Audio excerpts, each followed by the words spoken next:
jacked a couple things off, and I went on my own accord to kind of ask him what that was about, but I mean, he didn't ask me to do that. Mm-hmm. I don't know if anyone else that he currently had problems with at the time. Mm-hmm. Okay. And what type of equipment did you use? Obviously, baseball bat. What type of other equipment did you use? Stage under or bring with you that day? I don't know myself. I was the cat. Shaden, I guess, had a backpack filled with a bag of water, a screwdriver, and a hammer, all to destroy her phone if we found it on her person. Okay. He also brought the bat itself.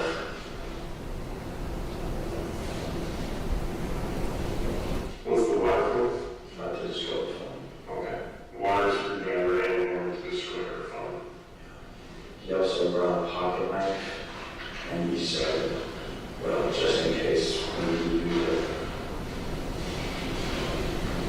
Presumably to stab her? Okay. Okay. And let's talk about in the lead up surveillance. What kind of surveillance are you guys doing? So it would have been on Monday, November 1st. I would have been hanging out with John and Braden, I believe his name was. It was not, I was more of an acquaintance with Braden. Mm-hmm. Introduced through John, but I would have been hanging out with John and Braden at the skate park. Mm-hmm.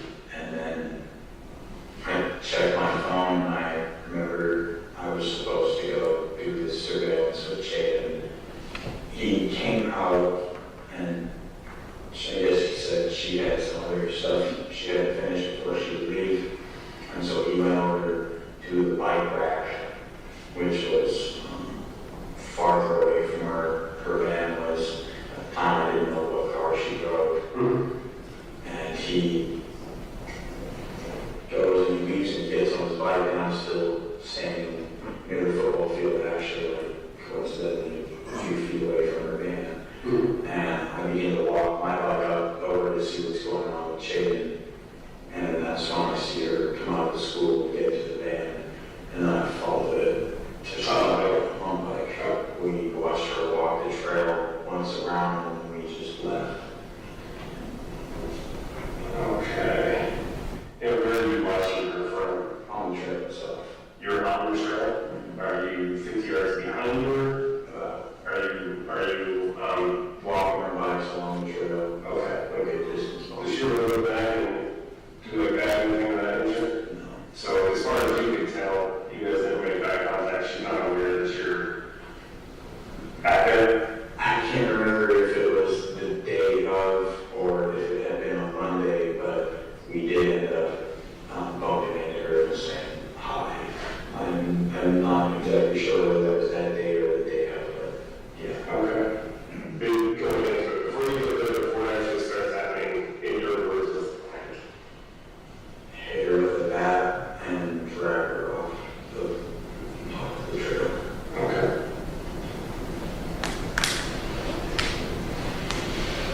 You had it already picked out?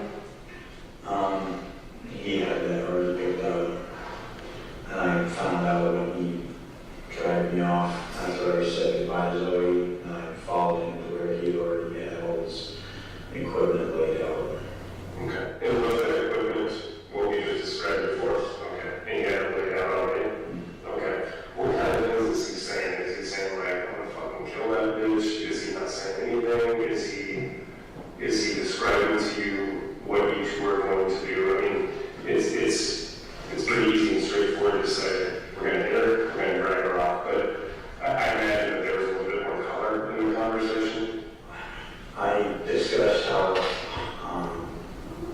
or he said he would just walk up behind her and hit her, and I said, well, okay, I guess I can stand a little farther up the trail and look out and make sure no one's coming from this direction. Okay. Like in front of her, she's walking. Yeah, Okay.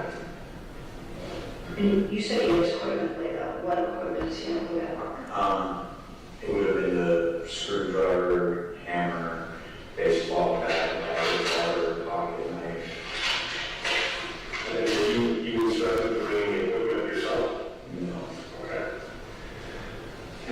so the plan is he's going to hit her in the head, you're going to stand watch out, and then you're going to together remove her from the trail. What's the plan after that? There wasn't really a plan beyond that. It's just improvisation. Okay. Like hide the body, bury the body, stage the body. At that time, we were going to hide the body and had come up that we could try and really look like it was a suicide of some sort later on the tracks. That just didn't seem right. Didn't seem like it would work here.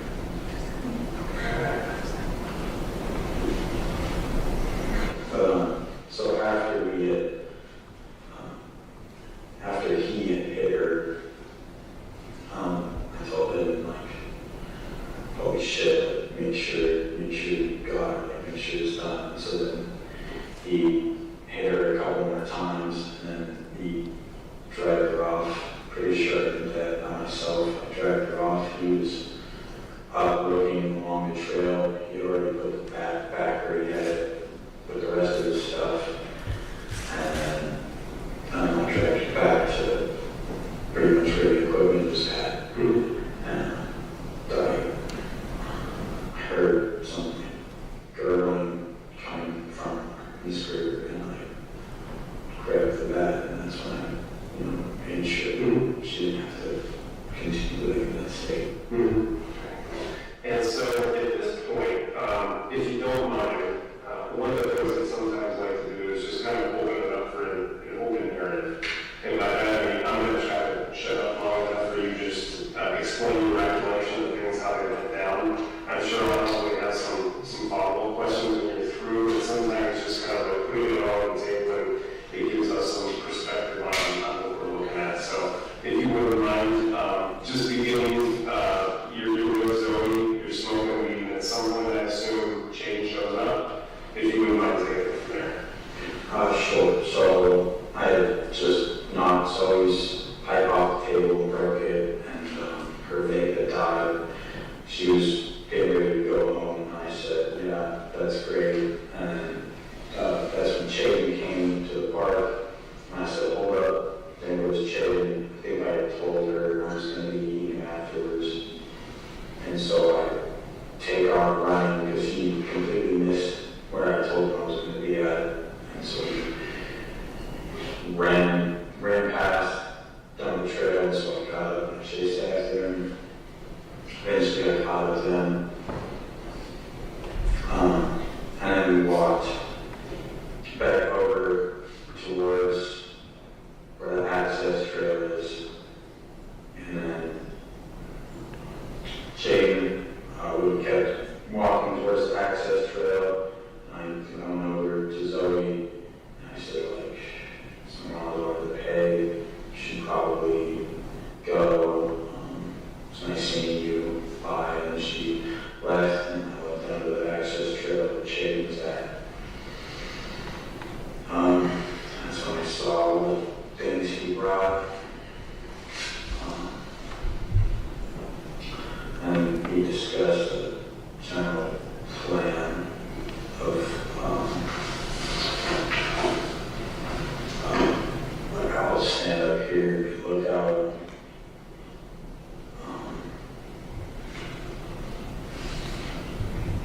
walk up behind her, and then I think we walked back out onto the trail to wait for Miss Graber to show up.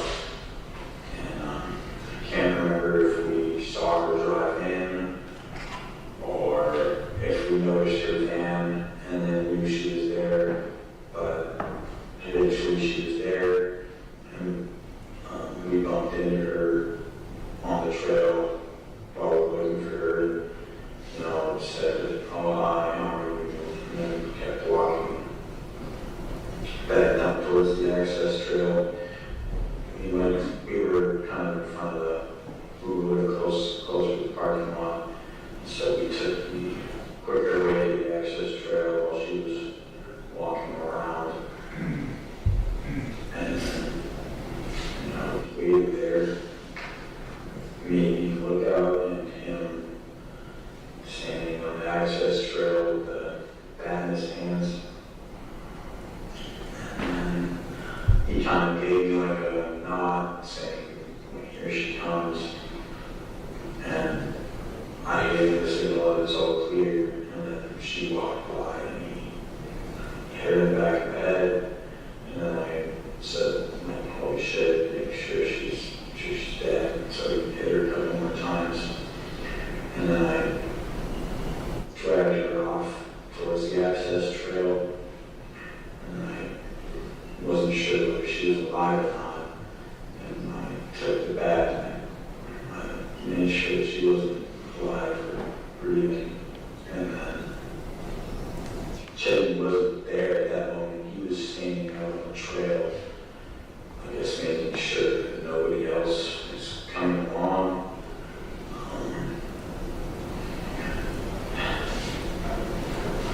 And then eventually he did come back there, and I think he said, like, what was that? Was that noise? Did you hit her again? I was like, I said, yeah, I did. And then we grabbed her and we moved her towards like a strip of woods that separates the path from the access trail.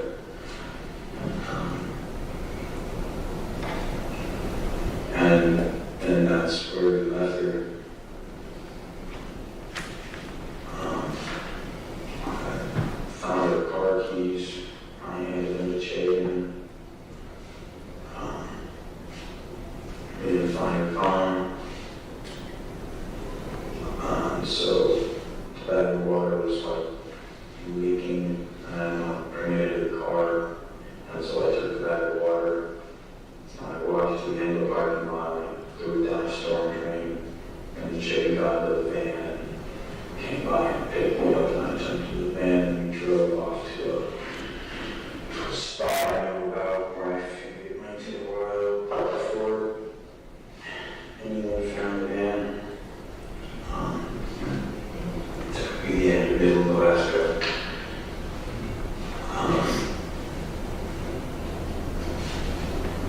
And then he drove the van behind the trees where it's found. So I snuck out of my house. He left his wheelbarrow in his driveway for me to come and grab it for him. And I just grabbed the wheelbarrow. I think I had a shovel with me, put that in there. Threw the tarp in there, and then I pushed the wheelbarrow down in front of the high school to the Chicago Park.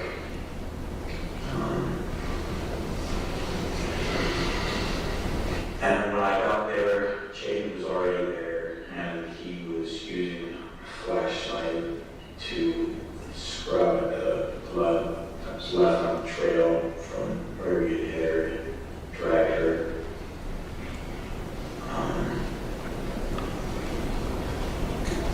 And we kind of just worked from where he originally hit her down to the access trail,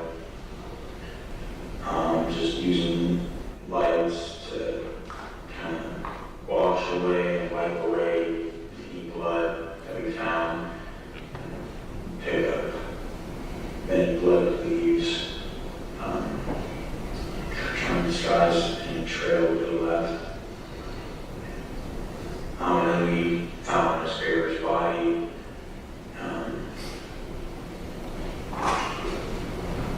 We moved it into the wheelbarrow and then rolled it along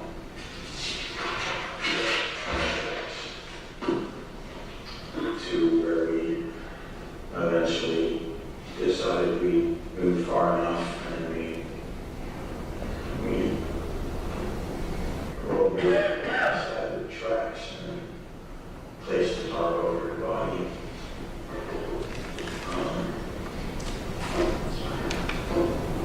The wheelbarrow was kind of falling apart and it had blood on it, so we, I tried to take the wheel off of it so it would look like a piece of trash and left it on top of the tarp.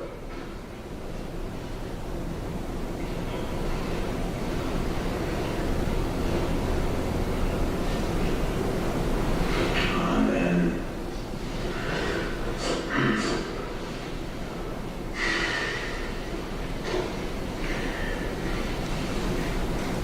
I went home. Actually, I walked to Chaden's house with him, and he grabbed a pack of Alka seltzer out of his, grabbed that, and we went to my house, and we proceeded to get drunk, and then he left and went home, and I passed out in my bed.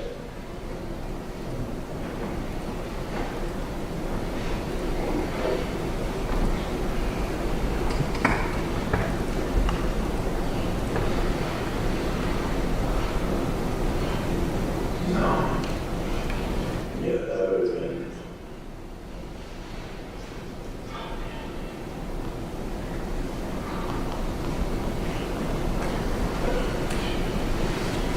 Yeah, and the next day, Wednesday, there was school. Went to school pretty tired.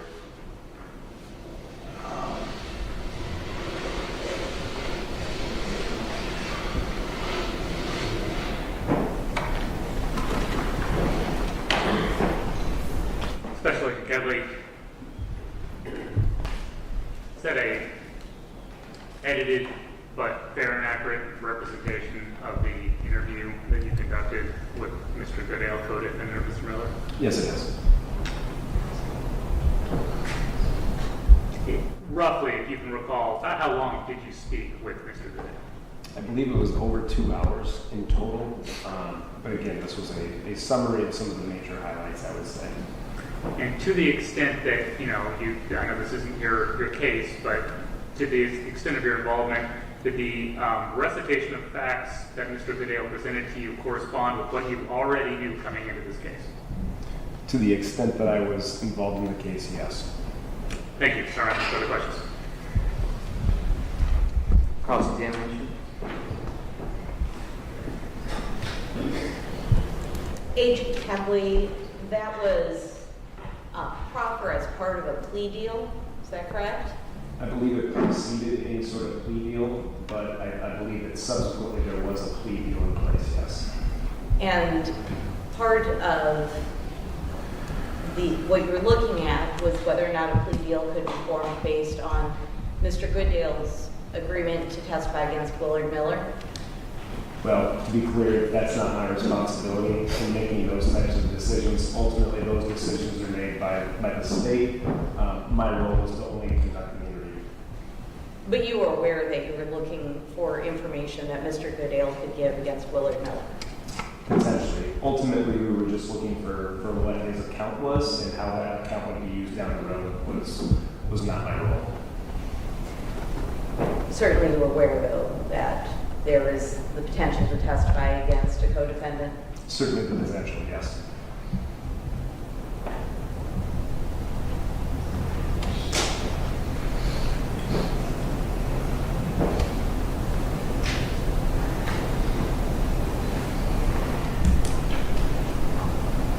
I have no further questions. Mr. Moore. No further questions, Your Honor. Thank you, Agent Kedley. You can step down.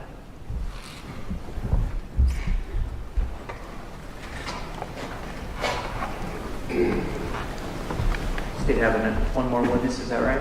It does, Your Honor. Go ahead. State calls Fairfield Police Lieutenant Julie Kinsella.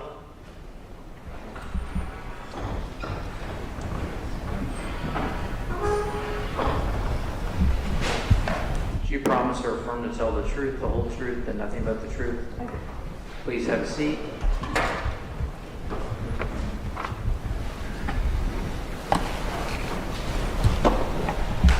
Afternoon, Lieutenant. There's a button at the bottom of your mic stand. Thank you. For the benefit of the court reporter, would you mind stating and spelling your name? Julie, J-U-L-I-E, Kinsella, Kinsella. And how are you presently employed? I'm a police officer for the city of Fairfield. How long have you been with the city of Fairfield, Lieutenant? The beginning of October, it'll be 29 years. Pretty familiar with the town of Fairfield after 29 years of patrolling it, I imagine. Yes. I'm going to jump right into it. You were in the room with when Special Agent Willard was testifying about all the details of the investigation in this case, correct? Yes. How did Fairfield Police Department become aware that Mrs. Graber was missing? Paul Graber reported his wife missing about 8:30 on November 3rd. Shortly after Paul reported his wife missing, we got a call from the school that said that Nohema Graber had not shown up for work. It was very out of character for her. She had never been a no-show, no-call prior to that time.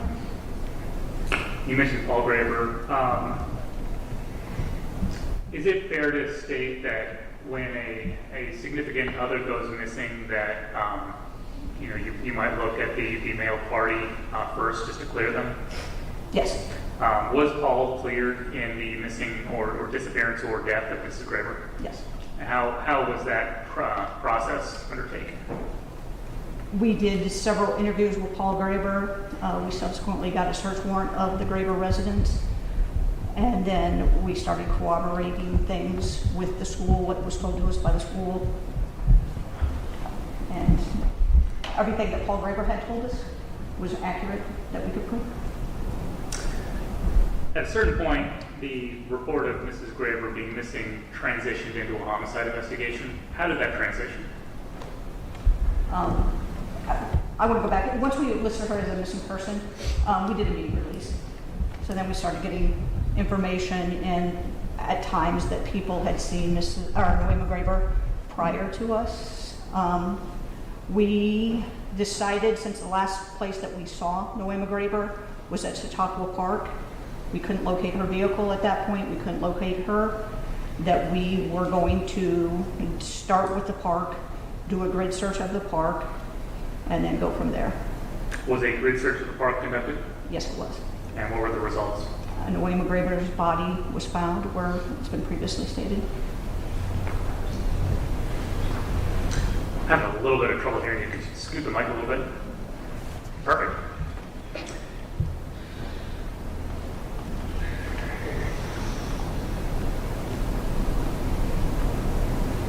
You're familiar with the defendant, Jaden Miller?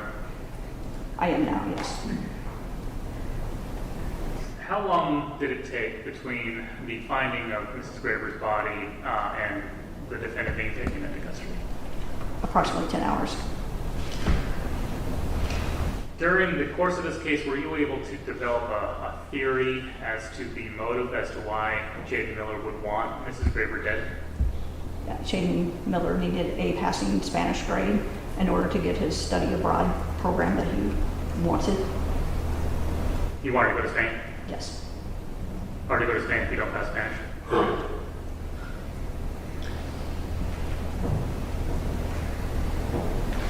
In your conversations with other people around, were there other students that Mr. Miller expressed his disdain or anger towards Mrs. Graber to? Yes. Who were they? Zach Askar was one of the people. What did he tell Mr. Askar? He said that he was angry, didn't like how Miss Graber taught the class, and that one day he hoped that she would be dead. Anybody else? Dill Hurlin, What was told to Mr. Hurley? same thing that's been previously stated. If she shows up missing, don't go to the police. Anybody else? And that might be it. That might, yeah, I think that's it that I recall. Did the defendant brag or boast after the death of Mrs. Graber to any of the students? Calvin Sissifane. What did he brag to Mr. Sissifane? I caught a body with a bat.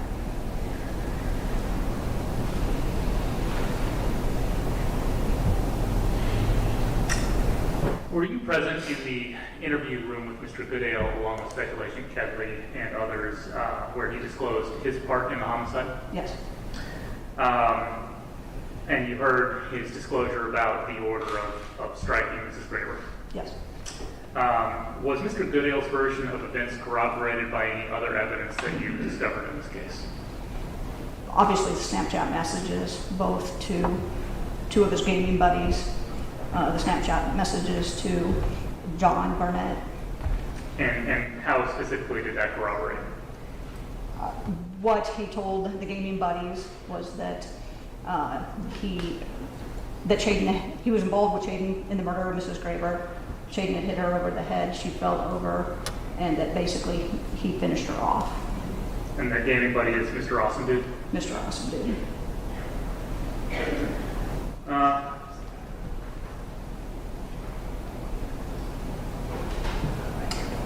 And that's a Snapchat handle?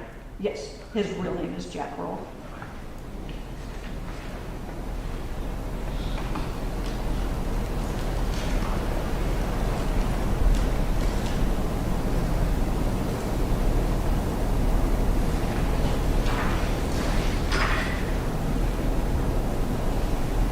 I believe Special Agent Willard testified to the prep list or the notes items. Were you aware, or did you see the notes app evidence that was presented earlier? In your investigation of this case, were wet wipes found at the scene? Yes. And were wet wipes on that note? Yes. Ziploc bag? Pardon me? A Ziploc bag, was that involved? Yes. Backpack? Yes. Hammer? Yes. Did you review the emails contained on the defendant's school email system? Yes. When reviewing those emails, were there any relevant communications where he discussed frustration, anger, or his opinion of Mrs. Graber? Yes. Could you give us some of the context of those? At one point, Chaden Miller missed a couple days of school. He was out on a vacation. He came back. He said that he was supposed to take a makeup test the same day. Other students were taking an additional test. He said when he got there that day that he was required not only to take the makeup test, but also the test that was given to the other students that day. He basically walked out of the classroom and went down and reported this incident to the principal. Anything else in his emails that were indicative of his state of mind in this period? He told his mother that he was very close to losing it. Did he indicate that he was crying? Yes.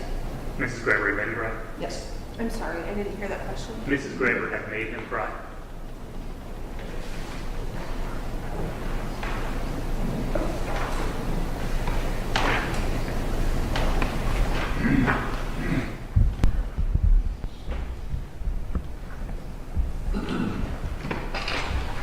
Your Honor, I'm showing defense counsel pages 22 and 23, the pre-sentence investigative report.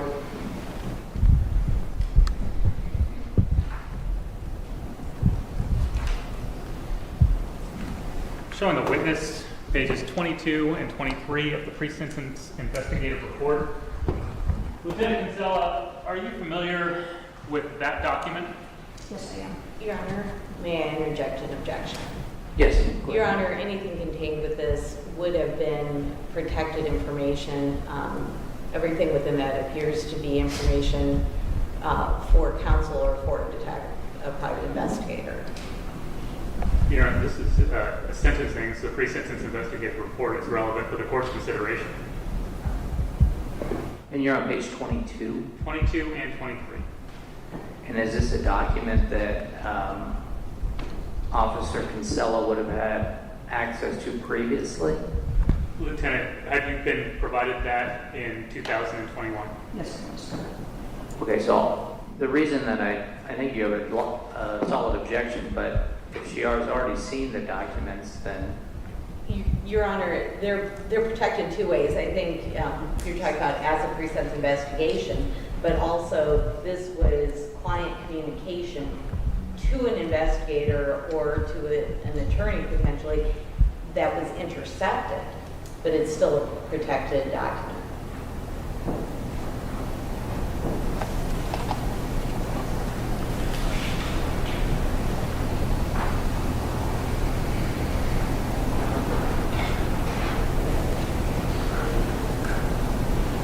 guess, Mr. Molden, or to the objection, I will sustain it to the extent that any part of the PSI that this witness does not have access to, that she should not have access to, but to any document that she has previously had access to, she may testify to her knowledge of that document. Thank you, Your Honor.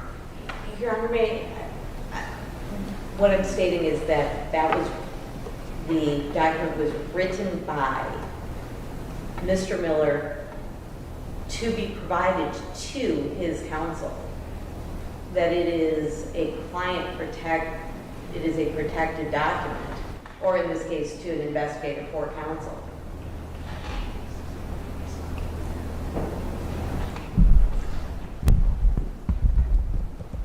Your Honor, for the court's information, that information was provided to law enforcement, and it was of grave concern to the state to the extent that the subject of that document, Mr. Burnett, had to leave the state out of fear of concerns for his own safety. Your Honor, may you heard response? Yeah, go ahead. We can disclose. It's a description of a witness, where that witness lives, and who that witness is. But that, jumping to the conclusion that it was some type of, that it was going to be delivered to anyone other than counsel or an investigator is taking a real leap by the state. It's simply a description of a witness. Isn't Officer Kinsella an investigator? Well, it was written by my client for a private investigator. Your Honor, I only intend to ask the lieutenant what action was taken after she was provided with this document. Your Honor. I guess, counsel, I don't understand the reason we're talking about this at all. So, I don't think it's improper to discuss something that this witness has had knowledge of previously. However she obtained that knowledge, she has this knowledge. I don't know if she has a copy of the PSI right now or not. She's holding that page right now. I guess, Mr. Molding, the easiest thing to do is to take it back and to ask her about her knowledge of the note. So to that extent that satisfies the objection, it's sustained, but this witness may testify to the knowledge she has based on her investigation. Lieutenant Kinsella, that document and the attached handwritten note were provided to you. Yes. Is it fair to state that this handwritten document describes a critical state's witness? Yes, it does. John Burnett? Yes. I'm going to read the note out loud, and if you would affirm that this is the same note. John Burnett, 6'1", curly hair, blue eyes, white, always fucking wearing jeans, walks a little funny, swings his hands, old paint-chipped white pickup with metal lockbox in the bed. Doesn't look like any other truck there. Fairfield Public High School, starts at 8:10, ends at 3:30. He usually comes out of second entrance, always parks on the left strip instead of the main lot, all the way at the end, closest to the school and second entrance. Is that what you recall? Yes. When you received this document, did you have a meeting with Mr. Burnett? Yes, we did. And what was the context and reason for that meeting? We were concerned for his safety Why? because that was a vehicle he drove, that was a description of him, and he was, at that time, the very key witness in this case. Were you concerned for Mr. Burnett's safety? Absolutely. What did Mr. Burnett do after that meeting?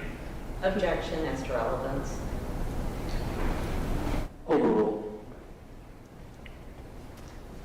What did Mr. Burnett do after you had a meeting with him? He went out of state and stayed with relatives for over a month. Thank you. Lieutenant Kinsella, let's talk about the impact on the community of Mrs. Graber's murder for a moment. In the immediate aftermath of her death, what actions were taken by Fairfield police and the Fairfield community at large in the days after her death that impacted the community? I think we started with, before we actually located Nohema Graber's body, everybody, when we went public with the missing person reports, the media got involved, everybody in Southeast Iowa knew that Nohema Graber was missing. Everybody was spun up, everybody was concerned, everybody was looking for her. Once we found her body and we did the media release that Mrs. Graber's body had been recovered, we had students that were scared to death to attend class. We had teachers that didn't want to teach for the concerns of their own safety. It was such a concern to the point where the schools shut down the schools. They obtained counselors, I think for 2.5 days, that they got out early, and then for like 2.5 days, there was no school. And then when the kids came back to school and teachers came back to school, there were counselors for both the teachers and the staff for the school. In addition to that, we had, as a community as a whole, we have stakeholders. We're a small community. We have key personnel, whether it's for the hospital, other healthcare providers, whether it's the hospital, mental health awareness, any place that anybody goes, such as the well, to get services or ask for help. We made sure that everybody had a complete list of mental health providers, of various services that we thought that anybody else would need in the community to take care of the well-being of our community. I think that obviously it's destroyed Chaden's family, this incident. It's destroyed Jeremy's family. It's destroyed Nohema's family. It has destroyed, our community is considered safe, we're kinder, we're gentler. That's the gist of our community. That's what we take pride in. And I think this incident shattered that belief for a lot of people. It took their safety, their well-being of the general public, and just stripped it of everybody, from everybody as a result of this. You know, we're still continuing to have school safety meetings to upgrade the safety protocols in the schools. Some of that came because of the school shootings nationally, and we got funding for it. But the other parts of this, making sure all the schools were aware of critical incident responses, how the police were going to go, where everybody was going to go, just so that everybody was on the same sheet of music. We continue to do those things. We still have meetings today with the safety, well-being. Every time that we've had a court proceeding, we make sure that there are safe walls in place for our community so that we can take care of the community as a whole and their well-being. Thank you, Lieutenant.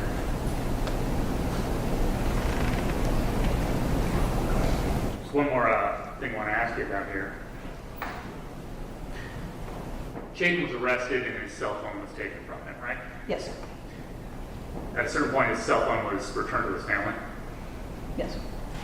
Was there an incident after Chaden Miller was arrested where his snap map was activated? Yes. Could you tell us about the impact of that? When the phone activated, it showed that Chaden Miller was at his residence. We had numerous students, various people from the community calling us and asking whether Chaden Miller had been released from jail. People thought he got out. Yes, people thought he got out. What was the general tenor of their concern? Concern for their own safety. Lieutenant Costello, how has the death of Mrs. Graber changed Fairfield? I don't think that our community will ever be the same again. I think it's devastated us. I don't have any further questions. Cross-examination.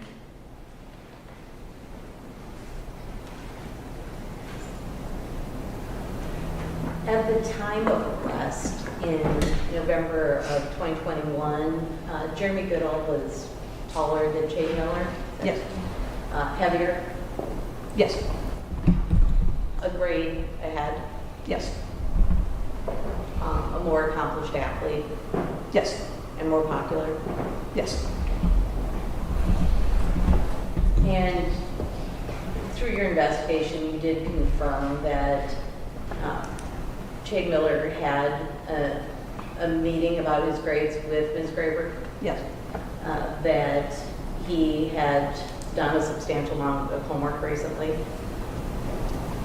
The emails that I saw was he was committed to getting his homework done, and at times he'd spent several hours with both a tutor and trying to get his missing assignments completed. Whether they were completed or not, I don't know that. I have no further questions. Despite all those things, Jaden Miller, whether he's done his homework that night or not, planned and executed the murder of Mrs. Graber. Yes.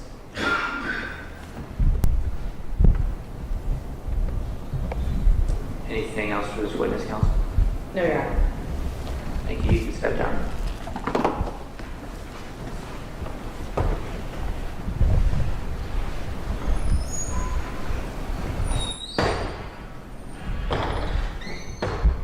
Anything else the state would like to offer, say, in a matter of sentence? Judge, as I indicated, the 4 witnesses that we've called, that completes our presentation with regard to any evidence that relates to, that we have from the case from those witnesses that relates to the factors that we've mentioned before that the court has to consider in fashioning a sentence for the defendant. So we have impact statements later once the court gets to that, and our recommendation. I know the defense has several witnesses as well, but at this point we have no further witnesses to call.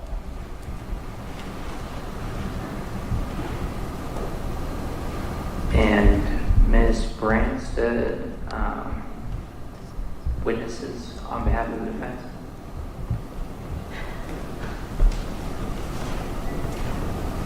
One moment, Your Honor.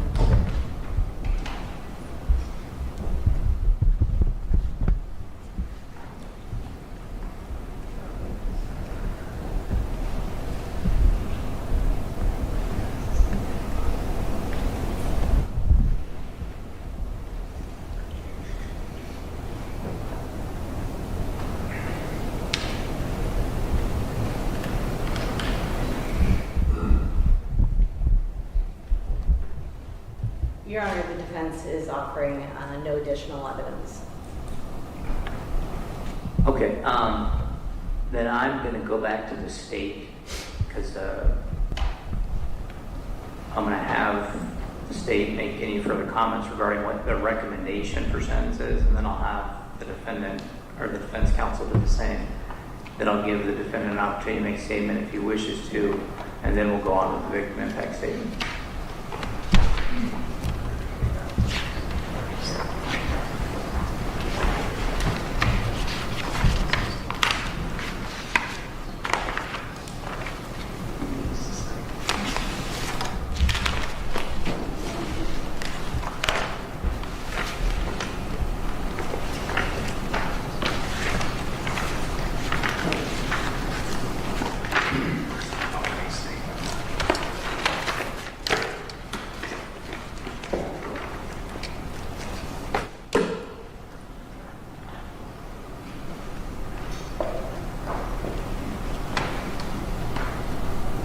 Whenever you're ready.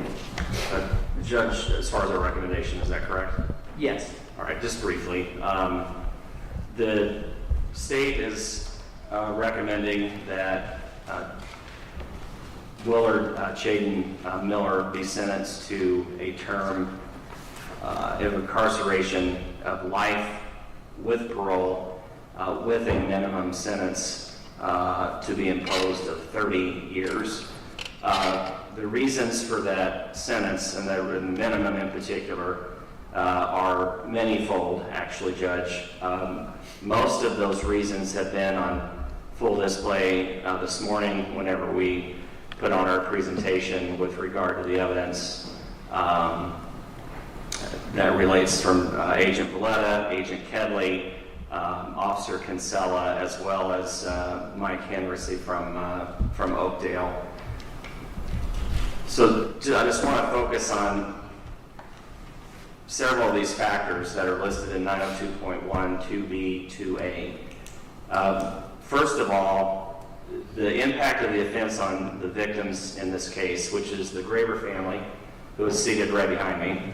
The Grabers have suffered immensely in this case and at the hands of this defendant. I will tell the court that Paul Graber, Nohema's husband, passed away within the last few days. His funeral was yesterday. So not only does this family having to endure this particular sentencing hearing, they have now lost another important member of their family and a loved one, and certainly our condolences go out to that family at this time. But so the impact on them could not be greater. They will detail for you in victim impact statements later specifically what that is. I will tell you that in my experience as a prosecutor for 30 plus years, that the families and the people who know the victim are the best people to inform the court as to how that has impacted them and devastated their life. I will tell you that all of them, this is my characterization, I would say, are having to endure a new normal for them in the absence of Nohema and Paul Graber. So that the impact of the offense on each of these victims will be detailed. The other factors some of them I can lump together. The impact of the offense on the community was best articulated here by Officer Kinsella. The degree of the participation in the murder by the defendant, the nature of the offense, the heinous and brutal and cruel nature and manner of the murder are on full display in this sentencing hearing. This was a cruel, heinous act by two defendants, by not only Mr. Miller. I know that Mr. Goodale's sentencing is coming up later this year. But you look at this and it's like, what could be worse than what these two guys did? It is cruel to the nth degree. I cannot imagine anything really worse than to be attacked in the manner that she was for what? A grade. It's just beyond the pale, in my opinion. This defendant had, even though he's young, has full capacity to understand what he did based upon the evidence that we have in this case.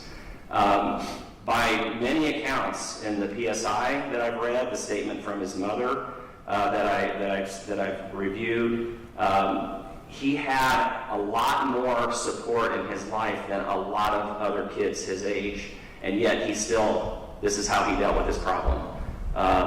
If this were something normal and usual, this would happen a lot more than it does. So based upon his history and that I've seen, the fact that he was relatively a good student in high school, it's, again, just beyond the pale that this was the way that he would have chosen to deal with his grade.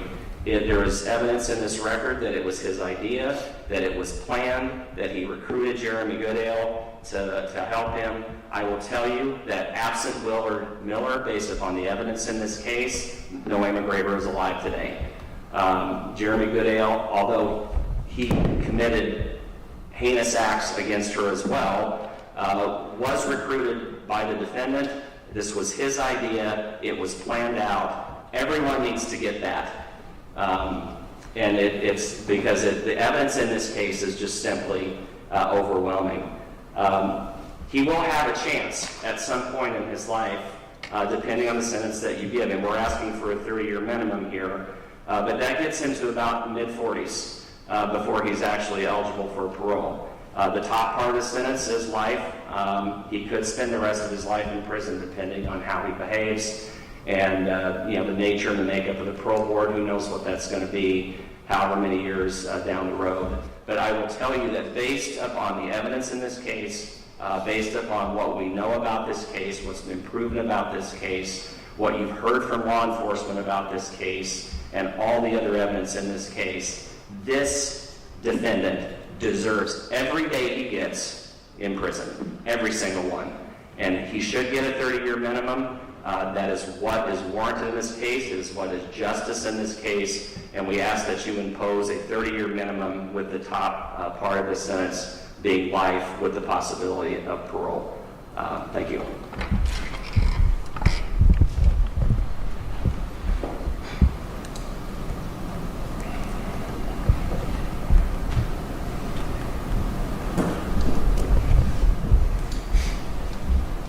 I'll just start with the state. There'll be a requirement for the $150,000 restitution under 910(3B joint and several with the other co-defendant. Regarding there is also some restitution requested for the Jefferson County Auditor and maybe crime victim assistance. And I've got a number of $3,099.13 to the Jefferson County Auditor and $16,299.06 to crime victim assistance. Yeah. Judge, I'm sorry I didn't address that in my comments. I would agree on the restitution under 903B. Chauncey was just mentioning to me there may be some other amounts that you did not mention. We had gotten a somewhat late filed crime victim restitution claim, so the state would just request 30 days for any additional and final tallies to come in on that prior to closing the record on restitution. Okay, so you're requesting that I not order any other restitution other than the 910(3B $150,000 until you have a chance to file a final pecuniary damage statement. Is that correct? Well, there is the claims already in the record. I just believe that there is at least one additional one that may be claimed or filed within the next day or two. Okay. So we can leave that open or order what's in the PSR. But I'll hold that open for 30 days. And then I'll get the defense's position on how they want me to address the restitution that's not required right now.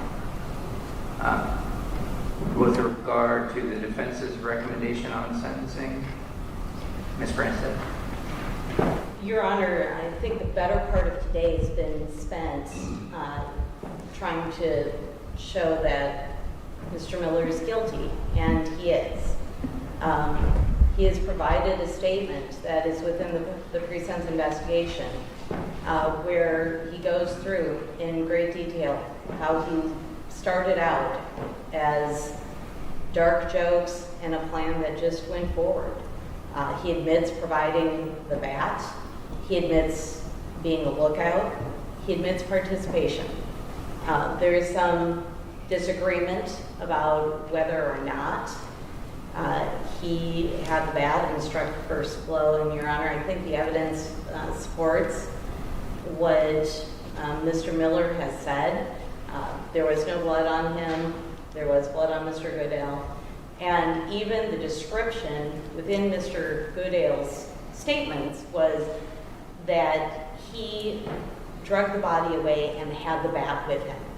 Well, Mr. Miller stood lookout. Well, that doesn't make any sense unless he had the bat at first. You wouldn't take the bat from the person who had it if you also then had to carry something. That is just a small part of participation, but that may be our only factual disagreement. I think there was some discussion about the impact on the family and the community.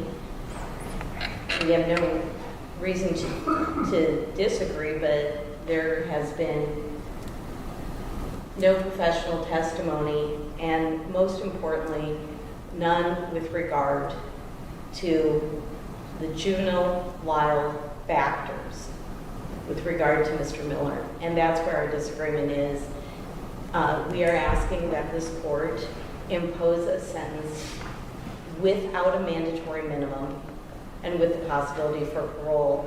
And Your Honor, we're looking at the Lyle case at Roby, which is at 897 Northwest 2nd, 127, and which is a 2017 case, and then Majors, which is at 940 Northwest 2nd to 372, and that's a 2020 case. Each of those indicate that the burden is on the state to bring expert testimony in sentencing to support any request for a mandatory minimum sentence. Those are both very clear that a mandatory minimum for a juvenile should be rare, should be the exception, and needs to be supported by expert testimony. Those cases are very clear that the heinous nature of the crime does not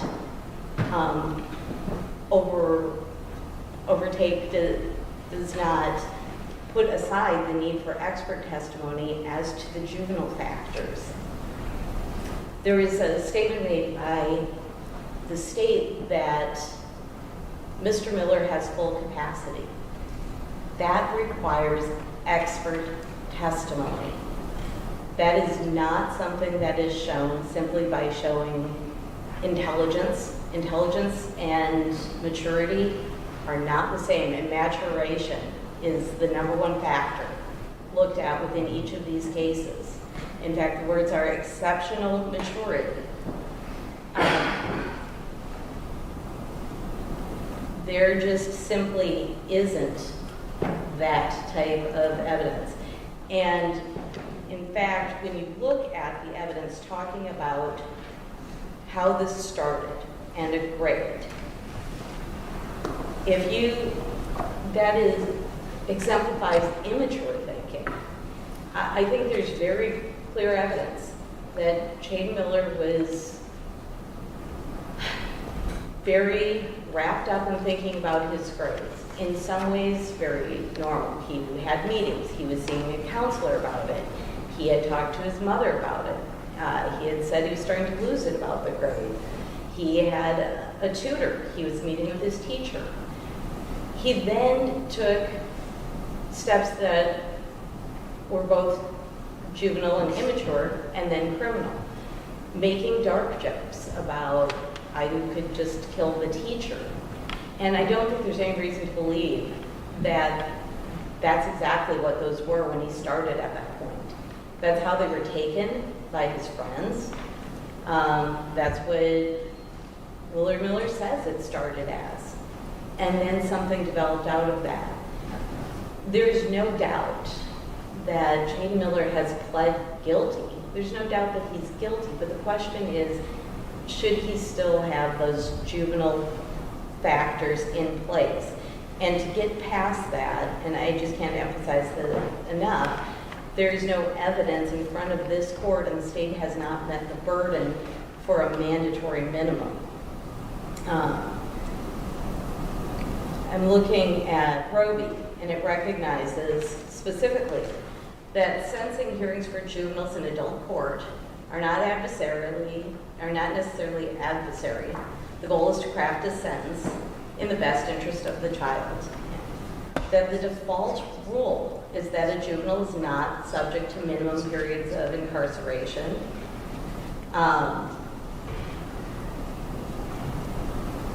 And that the seriousness of the criminal act is not such that is not enough to conclude a mandatory term is appropriate. Roby goes on to say a sentence without parole eligibility should be very uncommon. But again, it addresses those mandatories.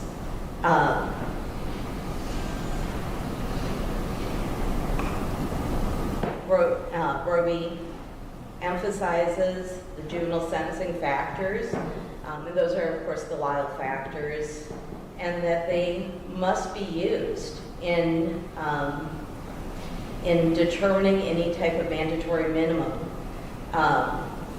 And again, Roby says that without expert testimony to support the mandatory minimums, each factor has to be analyzed in those contexts. As I stated, the 20... Page are you on? Your Honor, I'm looking at notes here. Okay. And these are my own notes. might be able to find out.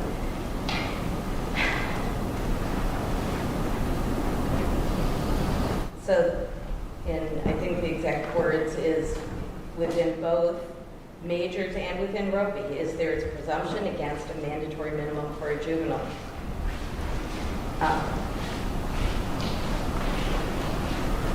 There's additional support in ZARAT, Z-A-R-A-T-E, which is at 908 Northwest 2nd, 801.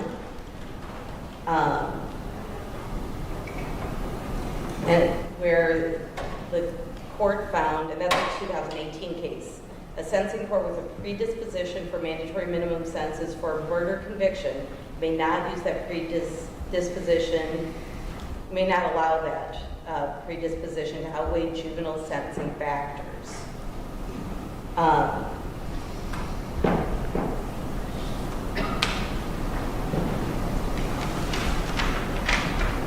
And I'm trying not to repeat myself, but the cases somewhat repeat themselves.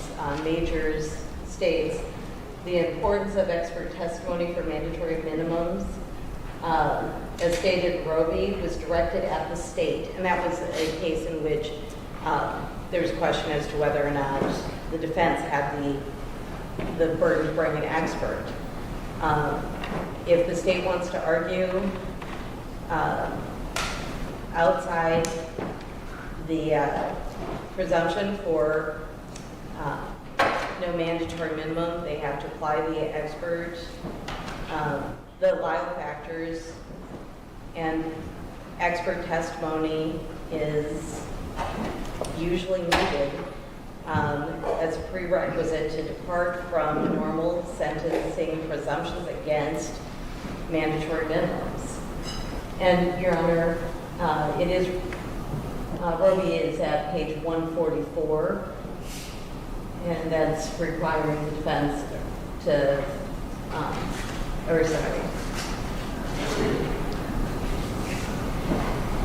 Your Honor, the exact quote here for that one is, we reiterate that sentencing hearings need not be a battle of experts. Basic proposition regarding this process is that juvenile sentencing hearings are not entirely adversarial. The goal is to craft punishment that serves the best interests of the child and society, and it requires, and then again, Majors talks about that the defense is not required to present an expert, but I think that the implication there is that the state does have that burden.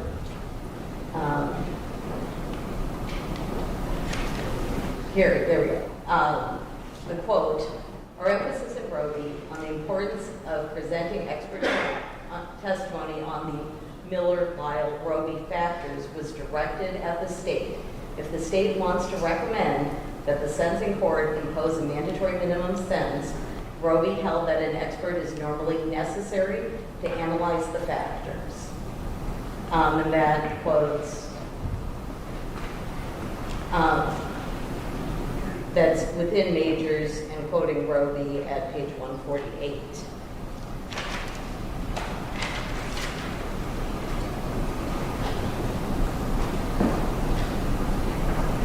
There were a number of pieces of evidence presented to show that Mr. Miller participated in a murder. He did. That he did not tell the truth when he was initially interviewed. He didn't. Much of that, though, shows some very juvenile behavior. His responses were that of a juvenile in many, many ways. And I want to emphasize, my client is now 6'4". He was, according to one of the police reports, 5'6", according to my client, 5'8", when he was arrested. He may look like an adult based on his height, but he was a 16-year-old. And his behaviors certainly show that of a 16-year-old. Ms. Branson, I'm sorry I'm interrupting you, but I just want to make sure that I'm understanding your interpretation of state versus Majors. Yes. Because that was a case that was sent back to the district court for resentencing after a mandatory minimum was imposed. Then on remand, a district court judge resentenced the defendant to the same sentence for attempted murder. And then that was appealed, and the holding of the Iowa Supreme Court in State v. Majors was that imposition of a mandatory minimum sentence of 17 1/2 years was not an abuse of discretion, and trial court did not have the duty to present expert witness to testify regarding juvenile sentencing factors. Are you saying that that only applies to you as trial counsel? Or if that you're saying applies that the state still has to present expert testimony if they're asking for a mandatory minimum? The state does still have to present expert testimony absent, well, that is the norm. But there's a difference. I mean, if it's the norm, or whether or not you think I am just prohibited from considering the mandatory minimum today because there hasn't been expert testimony. I don't think that's what the cases say. I think that it says unless there is something, I think it does say that within this case.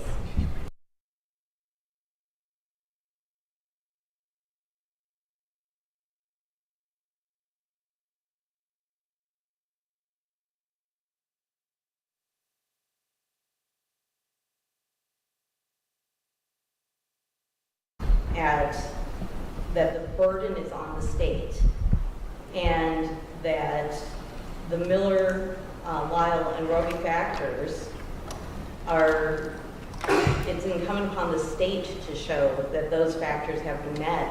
And in this case, I don't think there's been any evidence that would overcome the need for an expert. I think that the defense does not bear that same burden. And I think it stands for that proposition that the defense doesn't have that burden, but I don't think it takes that off of the state. And there has to be something specific to maturation, and specifically at least within the realm of what an expert would show. I don't think that becomes lay evidence based on that. From my reading of it, Majors doesn't take any burden off the state. It simply addresses the defense burden. And Your Honor, Roby is even more specific as to the burden on the state.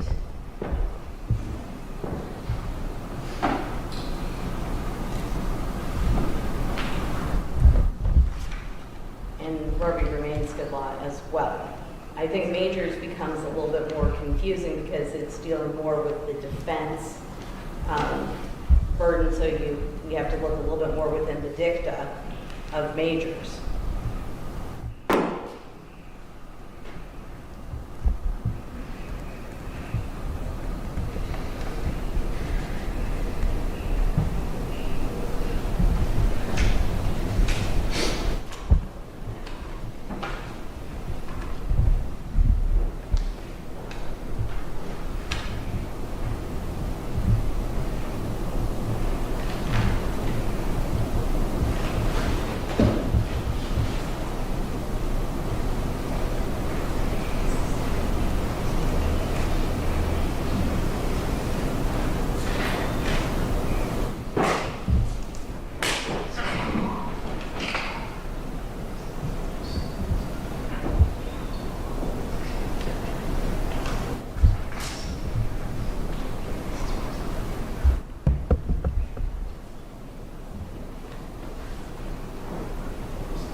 So the factors in Lyle are mitigating factors.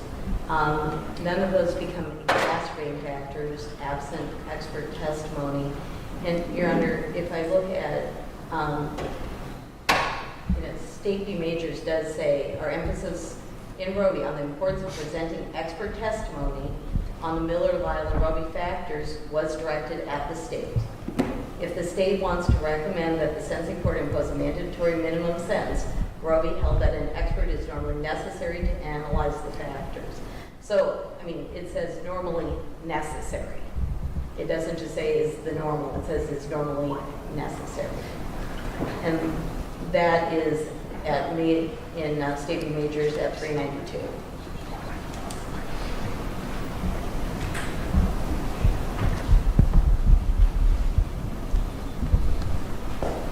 Anything else, Ms. Branstad, regarding defendant's recommendation of sentence?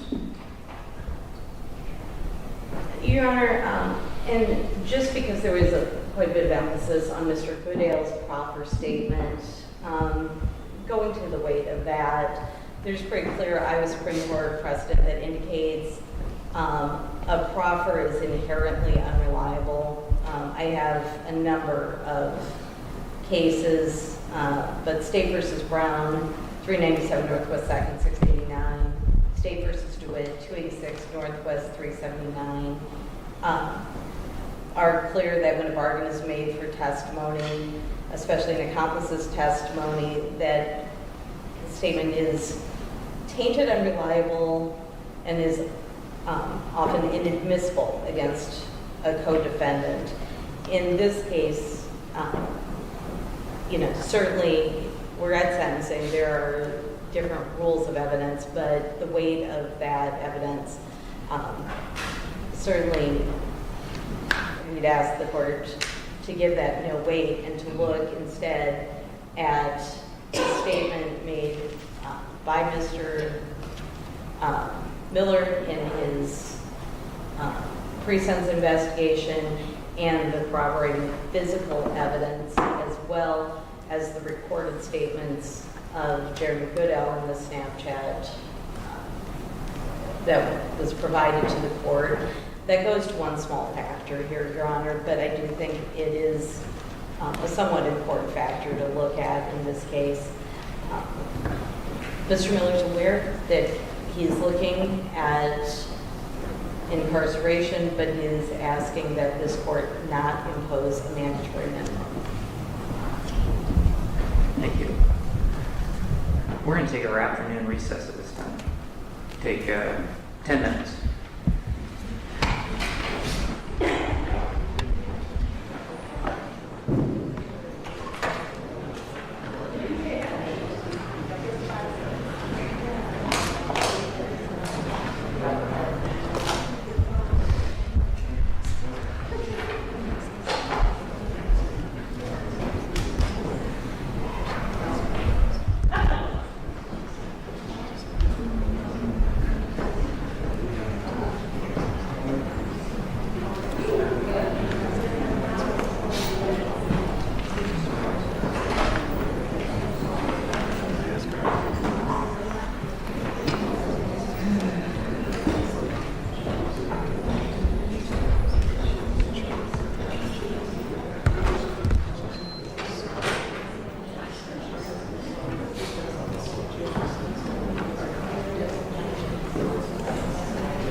Please be seated, everyone.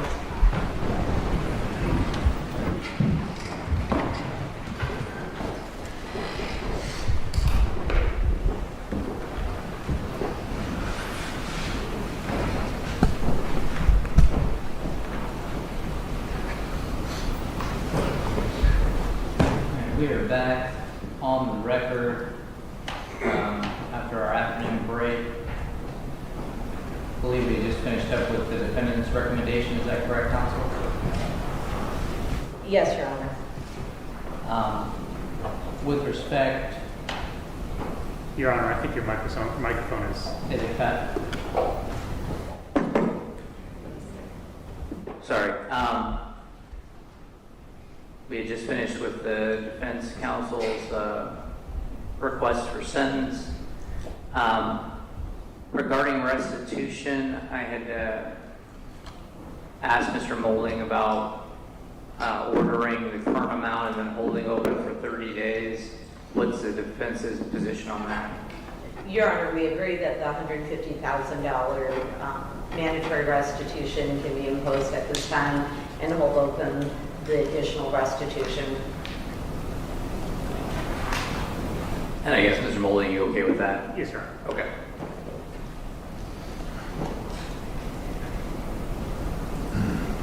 Mr. Miller, you have the right to make a statement. It's called allocution. Is there anything you'd like to say to me before I sentence you? Yes, Your Honor. I would like to take this opportunity to wholeheartedly accept responsibility for the role that I've played in the murder of Nohema Graber. I would like to apologize for my actions, first and foremost, to the family. I'm sincerely sorry for the distress that I've caused you and the devastation I've caused your family. And from the bottom of my heart, I am sorry for your loss.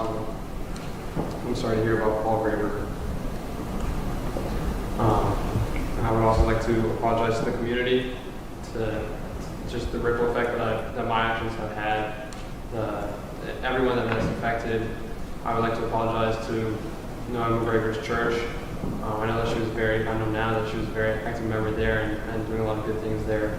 I'd like to apologize for what I did and how that affected them. I would like to apologize to my family. I love you guys so much, and I'm really sorry for what I've done and how it's affected you. And I'm planning on getting back out there as soon as I can and make up for lost time. I'd also like to apologize to the Goodale family. I'm sorry for the position that Jeremy's in, and I wish you the best, and I hope that he gets out as soon as possible. Sorry. I know what I did was wrong, and I accept responsibility for my carelessness, for my ignorance, and also I'd like to apologize to the police department and the investigators there for the misinformation I provided back in 2021 to lead them on wild goose chase I ended up there. I'm sorry for that.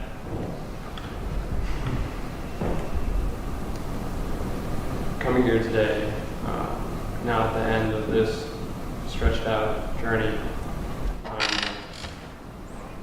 I'm realizing just the magnitude of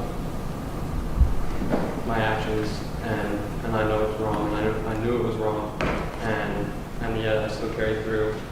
I still did what I did, and I accept responsibility for that. And I apologize to all parties, everyone affected, to my community, to my family, to the Grabers, of course. And I ask that I'm given a chance, and I don't want to be institutionalized. I don't want to be in so long that I forget about what matters, where I come from, and what I need to do. I look forward to getting through this. Thank you.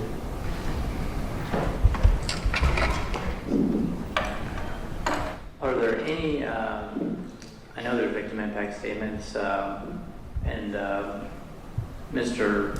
Brown or Mr. Molding, how do you want to get those started? So we have 10 of them. Nohema came from a large and extended family. All of these 10 qualify.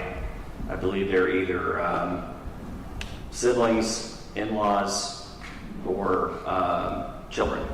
That's where they would all, I think, fit into those categories. So several of them are going to be read by Sarah Harms, who is the victim witness coordinator in my office. Others will be read personally, and there's at least one I know that another family member has been designated to read another family member's statement. So that's kind of generally how we'll approach this. The first up, there will be 2 that will be read by Ms. Harms, Marilyn Foos, and then Norbert Foos, who are in-laws, correct? Correct. So we'll start with Marilyn first, if that's okay. Please.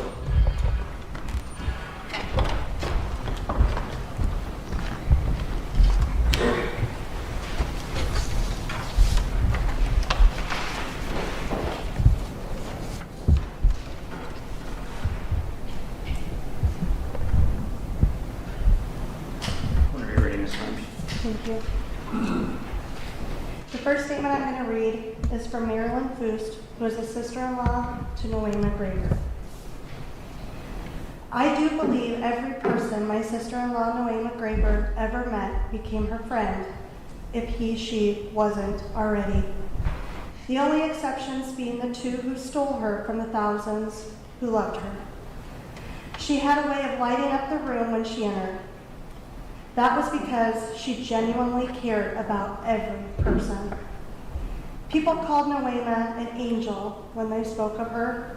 She had more than 50 godchildren, maybe 56, but she didn't broadcast the fact. Instead, she chose to live her love for them and anyone in need without thought of self. She never spoke of her good deeds, but lived the gospel every day with her big, joyful, loving heart. She was a private person in that way, not at all self-seeking, but her personality truly did make everyone feel lighter. When Nohema first joined the Graber family, English was tricky. It was hard to understand her speech unless you listened very carefully and patiently.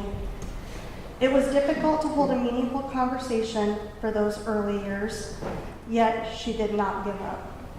Nohema mastered the English language to the degree of becoming a full, competent, and indeed exceptional teacher. Her favorite classes surely were with the Spanish students, whom she amused and entranced with tales of her beloved Mexico, all the while teaching them to speak an important language and broaden their understanding of the world's potential for them, if only they would be diligent. Nohema loved people. She prayed earnestly for them. She treasured her faith and never gave up her love for God, but instead pressed into Him when troubles came. She helped so many, so often, so well. She knew how to love. Nohema's husband, my brother Paul, missed her so deeply.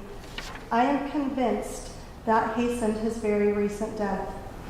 We all miss her cheerful voice, her deep throaty belly laugh when something was funny, the way she pursed her lips into an O when she was thinking about the word that was just right.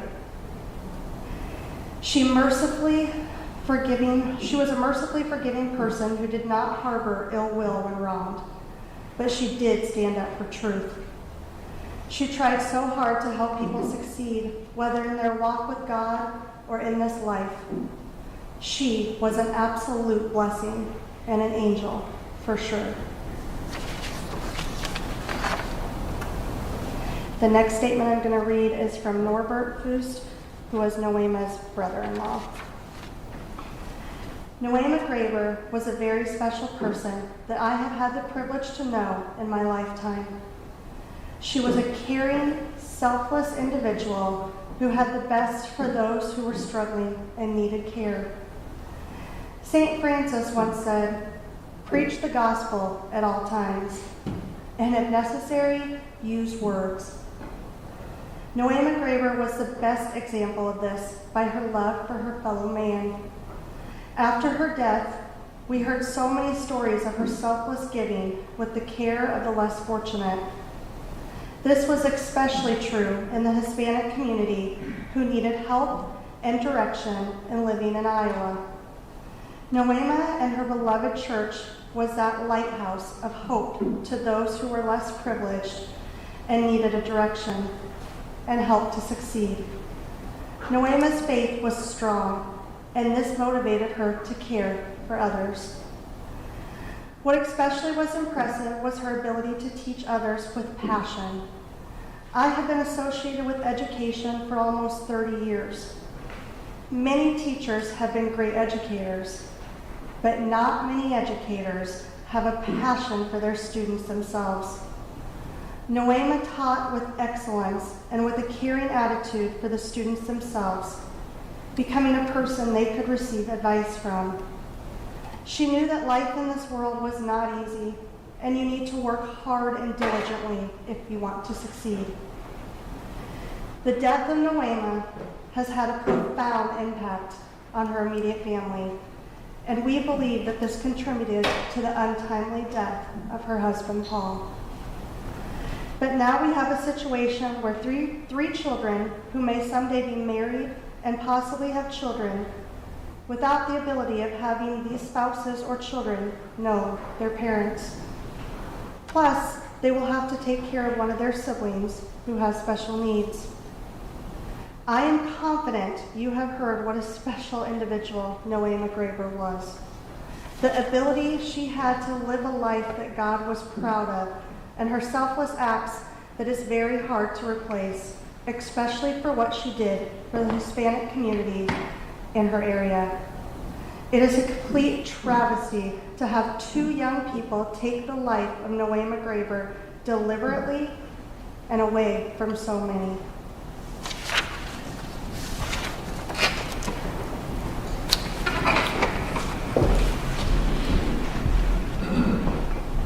Judge, the next victim impact statement is Tom Graber, who was the brother-in-law of Nohema Graber.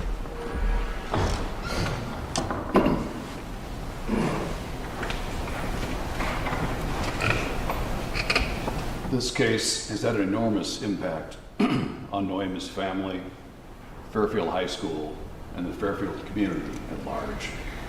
Not only was Nohema robbed of 30-some of the best years of her life, her murder deprived Paul Graber of the love of his life and certainly hastened Paul's own premature death. It has also had major impacts in the lives of their children, Christian, Jared, and Nohema Marie. In the spring of 2021, Paul had just endured more than 5 years of dialysis, a side effect of his severe diabetes, and received a miraculous kidney transplant. Things were at last looking up. Finally untethered from the dialysis machine, he was looking forward to resuming travel with Nohema and their son Jared, visiting eldest son Christian, who then lived in Spain, and Nohema Marie, who was working in Europe, and family and friends in Mexico. Instead, Willard Shaden Miller ruthlessly murdered Nohema a few months later. Paul was deeply and understandably depressed by the murder of Nohema, and his life ended last week from the ravages of a metastatic cancer that would have been caught and treated far sooner had Nohema been there. I am certain, from knowing Nohema for more than 35 years, that she would have made Paul see the doctor much sooner for the new pains and skin lesions he began experiencing late last year. She would not have let him ignore these symptoms, and she would have insisted he get them checked. Instead, depressed as he was over her murder, he delayed seeking treatment until the very end of March, and now is dead at the early age of 68. Proof of that depression and the impact of Nohema's murder can be seen in Paul's conduct. In January 2022, just 3 months after the murder, and again this May, my brothers Bill and John, neither of whom lives in Fairfield, almost forcibly had to take Paul to the hospital, to the emergency room at Jefferson County Health Center for acute care, without which he very likely would have died on each of those occasions. The first episode was COVID related. He was living at home he was lying at home with the disease, alone and without energy enough to even raise his cell phone to his ear to answer it. They became concerned and drove to Fairfield to check on him. The second episode involved a near-fatal spike in his potassium levels after essentially ceasing to eat or drink for days this past spring. I know of these both directly from being on the phone with Bill and John during them. As Paul told me March 31st, as we sat together at the University of Iowa hospitals, waiting several hours for his room to become available, he'd been having several vivid dreams recently in which he saw Nohema, who gave him signs he interpreted as telling him that his time was coming, that it was drawing near, but it was not yet his time to go to her. And she was on his mind a great deal, and he spoke of her often. Had Paul not been so depressed from the murder of Nohema, and had she been there to assist him, she would have helped him deal with the side effects of his cancer surgery, would have prepared irresistible meals she would have insisted he eat and drink. Even more importantly, had she been there, she would have insisted he seek care last year, when the cancer would have been far more easily treatable. She would have made certain he saw a doctor. Instead, without Nohema, no treatment was sought until too late. Willard Shade Miller's murder of Nohema played a very important role in the premature death of Paul Graber. The murder also deprived the family of its primary breadwinner.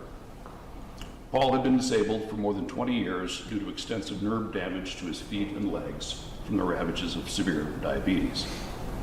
Nohema stepped up, obtained a bachelor's degree from Iowa Wesleyan, and her teaching certificate, and became the family's primary source of income. Nohema's murder has been very difficult for their adult special needs son, Jared, who has a severe genetic disorder. He wanted to be here today, but was admitted Monday to the University of Iowa hospitals on an emergency basis. Jared and his mother were particularly close and loved each other's company dearly, going to church every week and visiting family and friends in Mexico most summers, and occasionally to Europe, using funds that Nohema frugally saved from her salary as a school teacher. Willard Shade Miller put an end to that. The murder has also caused great change in the lives of their other children, Christian and Nohema Marie. Self-supporting adults both interrupted their lives to come home and help Paul in his illness and to help care for Jared. Christian this year has already taken more than 12 weeks unpaid leave from his job as an international medical courier in order to help his dad, and is in the midst of planning further changes to facilitate his taking over as guardian for his disabled younger brother, Jared. That had not been the original plan. No, Mother Nohema was the rock of the family. She was the primary caregiver for Jared. She was in very good health, had a long life ahead of her. Willard Shade Miller put an end to all that too. Indeed, not only had Nohema been a devoted wife and loving mother, putting herself through college in her 50s, she taught for several years in Ottumwa and was in her 10th year of teaching at Fairfield High School when struck down. There, she's remembered by her many hundreds of students and their families who've embedded a large granite monument to her in the wall of the high school at the end of a hallway near her classroom. Established and funded scholarships in her name, held candlelight vigils in her memory, packed the high school auditorium at her evening prayer and vigil service, created beautiful works of art in her memory, and left flowers in a reserved auditorium seat at numerous student concerts and performances in her memory, and an appreciation of the support she had always given her students in their out-of-classroom endeavors. Area high schools also honored her, sending gifts and condolences to FHS, and wearing orange and black team uniforms at their own games in support of the grieving students and staff at rival FHS. Memorials were also placed at the public library and elsewhere in town, and permanent memorials at Chautauqua Park, as well as the school. The governor of the state of Iowa ordered all flags on state property flown at half-staff from dawn until sunset in her honor.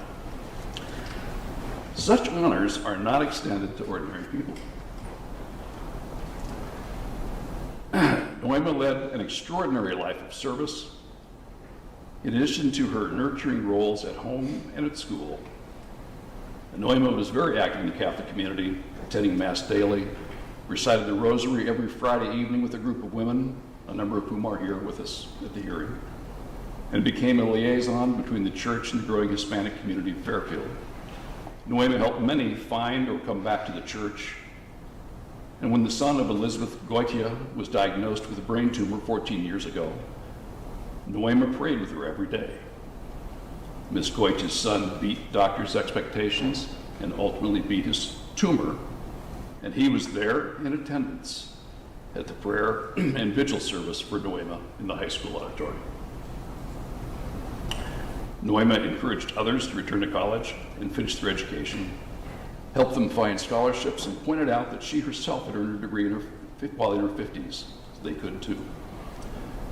Willard Shaden Miller put an end to all that religious and community service too. The difficulties with Willard Shaden Miller began earlier in the year, after the egging and rock throwing at Nohema's house homecoming weekend, which broke a window. I heard from Paul about this dark-haired kid who sat in or near the front row of her class, his book closed, rarely participating, just sitting there glaring malevolently at Nohema. She tried many ways to reach him, but nothing seemed to work. She'd also met with his parents. Nothing seemed to work. Never before had she had a student she couldn't reach. That student was Willard Shaden Miller. He planned Nohema's murder over at least 2 weeks, Googled what happens to a student's grade when the professor cannot finish the term, wrote out a plan for the murder, created a checklist of needed murder supplies, and enlisted a Confederate to help him. Paul repeatedly told me, even before we knew any of the facts of the case, that there had to be at least 2 persons involved. Nohema was a fighter. She would not have given up. No single person could have overpowered her alone. Those 2 learned Nohema's daily routines, stalked her, watched her on her daily walks at Chautauqua Park, and in the very afternoon of the murder, Willard Shaden Miller and his mother met with Nohema at the high school, and there Miller sought Nohema's help in accomplishing his desire to study abroad in a Spanish-speaking country, as his older sister had. Nohema agreed to provide further help he'd previously spurned, and Miller promised to exert extra effort and really try harder in his class. His mother described the meeting as beautiful, full of sweetness, positivity, and promise. All the while, Willard Shaden Miller knew his promise was false, knew he didn't intend to try harder. Instead, he intended to murder Nohema that very afternoon, and that is exactly what he did. While his Confederate distracted Nohema from the front, Willard Shaden Miller cowardly snuck up behind Nohema and crushed her skull with a metal baseball bat. Willard Shaden Miller has shown no remorse. He certainly didn't on the night of the murder.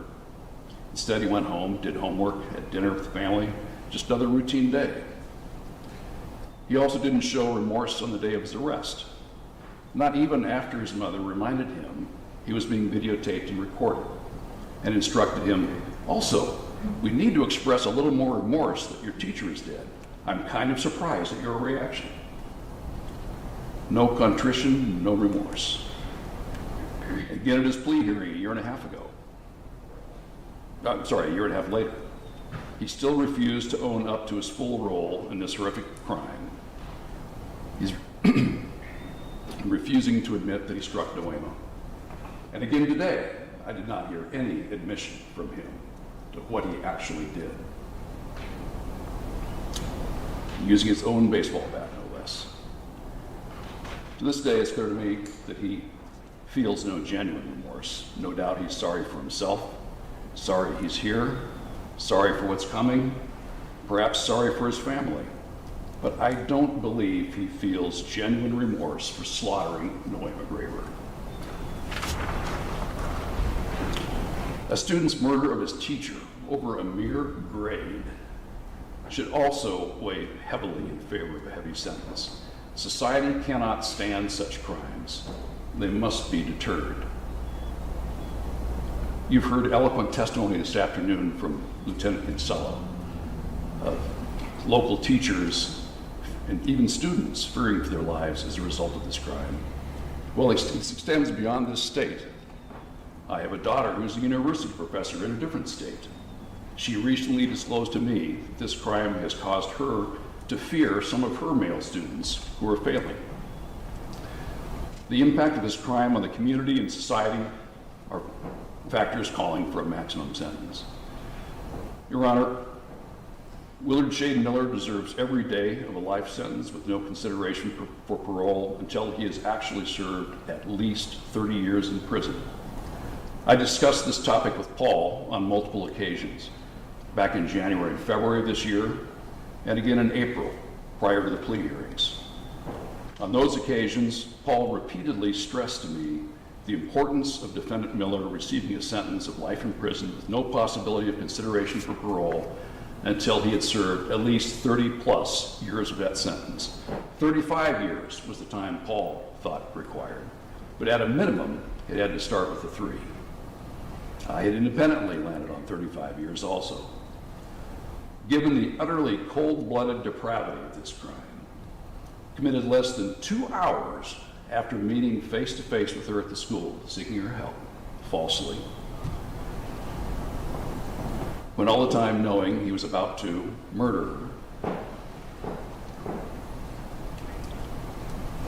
calls for the maximum, near the maximum sentence possible.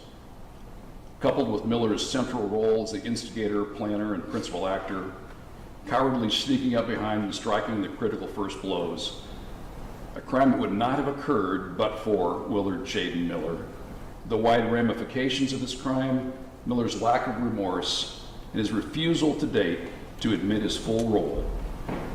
I believe Willard Shade Miller should be sentenced to life in prison with the requirement that he actually serve no less than 35 years before becoming eligible to be considered for the possibility of parole.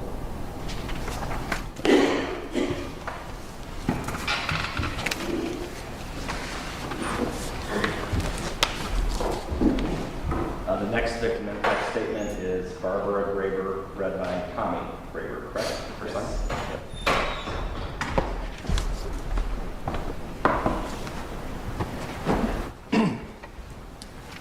Dear Judge Showers, Nohema was a warm, selfless, incredible woman who dedicated herself to her community.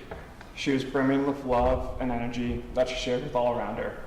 Her adoring family, her students, and members of her church and her town's Latino community. I first met Nohema when my brother-in-law Paul brought Nohema to Iowa to meet our family. In 1986, she married Paul, first in a civil ceremony in Chicago where my husband and I hosted a reception, followed by a beautiful church ceremony in Jalapa, Veracruz, Mexico. I've always admired her for how much she has accomplished for herself and her family. She began her career in Mexico City as a flight attendant and then trained to be a pilot for Mexicana Airlines. Shortly after her marriage to my brother-in-law, she made the decision to move to Fairfield, Iowa, and devote herself to raising her 3 children. She loved being a mother. It was her true vocation.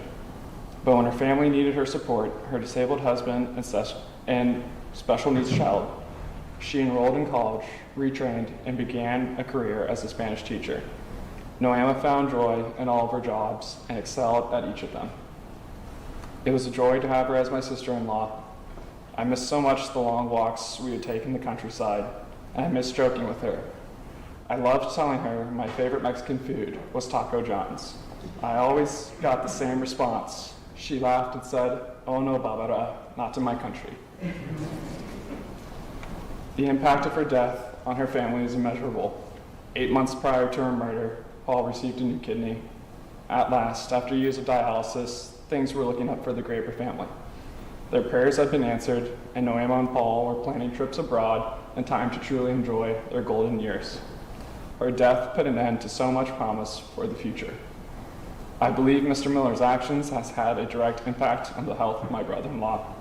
The all-consuming grief of losing the love of his life led him to ignore early symptoms of an illness that, caught early, could have been easily treated.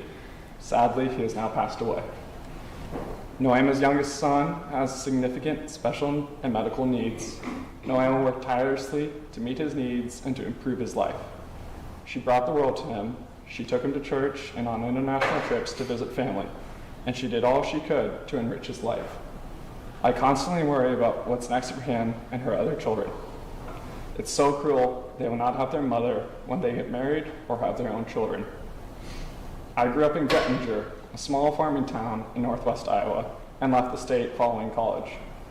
Mr. Miller's actions destroyed my idealized childhood memories of rural Iowa being a place where townspeople truly did love and care for their neighbors. Evil didn't live in Iowa. Mr. Miller shattered that illusion. I wish Mr. Miller no harm as he pays his debt to society. It is difficult for me to forgive him because I'm not certain he's truly repentant of his actions. He needs to admit his part in Nohema's murder and not blame others. However, if he takes responsibility and is sincerely repentant, I could find forgiveness. Nohema could conceivably have lived another 30 years. I would have liked to see Mr. Miller live those years behind bars according to the plea agreement between the prosecutor and defense, a life sentence with a minimum of 30 years served before the possibility of parole. I hope Mr. Miller can find ways to improve himself while incarcerated by furthering his education, learning a trade, finding faith, and at a minimum, asking for and receiving God's forgiveness. It would be ironic if he gained fluency in Spanish.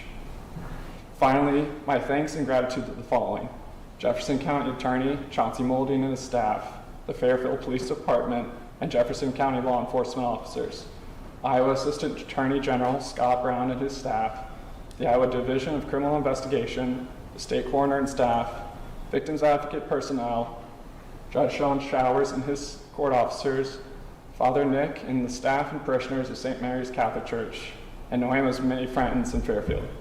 You guide us through the most difficult time with gentle hands. Thank you.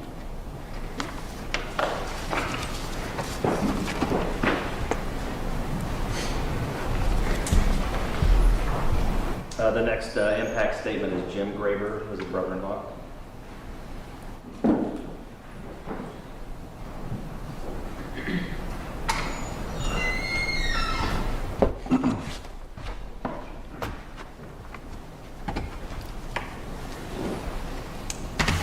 As you've heard already, Nohema had a lot of impact on a lot of people. And it only took 2 people to actually remove her from our lives just like that. Everybody loved her. Maybe she was a tough Spanish teacher, but she wanted the best for her students. If you take a class, you should be able to focus. Spanish is usually the easy class in a lot of schools. I can remember that back in my day. But to fathom somebody killing somebody over a grave is just insane. Nohema is one of the kindest, dearest persons I've ever known. I've known her for a long time. She'd go out of her way for anybody. And most of the town of Fairfield can approve to that, attest to that. Because of this event, not only affects the immediate family, it affects the other generations of the family. We have grandkids that are 4, 8, 10, 8, and 4 that live in the Quad Cities with us. And we've had to explain to them what murder is. And my daughter has had to take extra precautions because now she's nervous about it too. She's not comfortable walking in their neighborhoods in case some creep's out there. So it affects a long ways, and like they said earlier, it affects Fairfield a great deal. I agree too. I've listened to the testimony. I've been here to nearly every hearing. And to this date, this is the first time I've ever heard an attempted apology for Mr. Miller.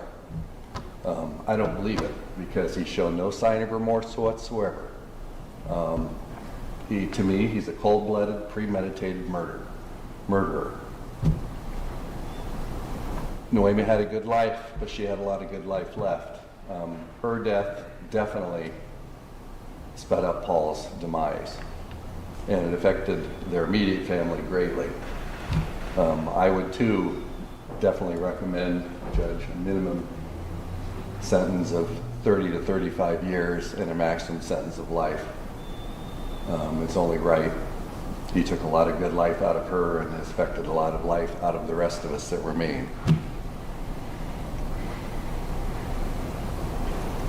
I would also say that I hope you open your soul to the Lord and maybe ask for forgiveness there first, because you're on a spiral straight to hell. That's it. Oh, one thing. There would be a testimony or a victim statement from my brother Paul. It's his obituary from the funeral yesterday.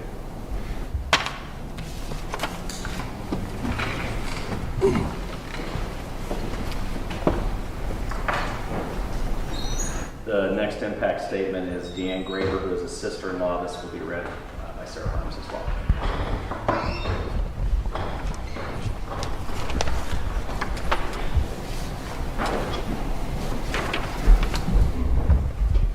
The statement is from Deanne Graber. My name is Deanne Graber, and Nohema Graber was my sister-in-law, and I am married to her husband's brother, Jim. There are no adequate words to describe fully what this horrific, senseless murder of my sweet sister-in-law has meant, not only to the large Graber family who loved and adored her for countless reasons, but also Nohema's large family in Mexico who cherished their oldest sister and aunt as well, along with extended family from both sides.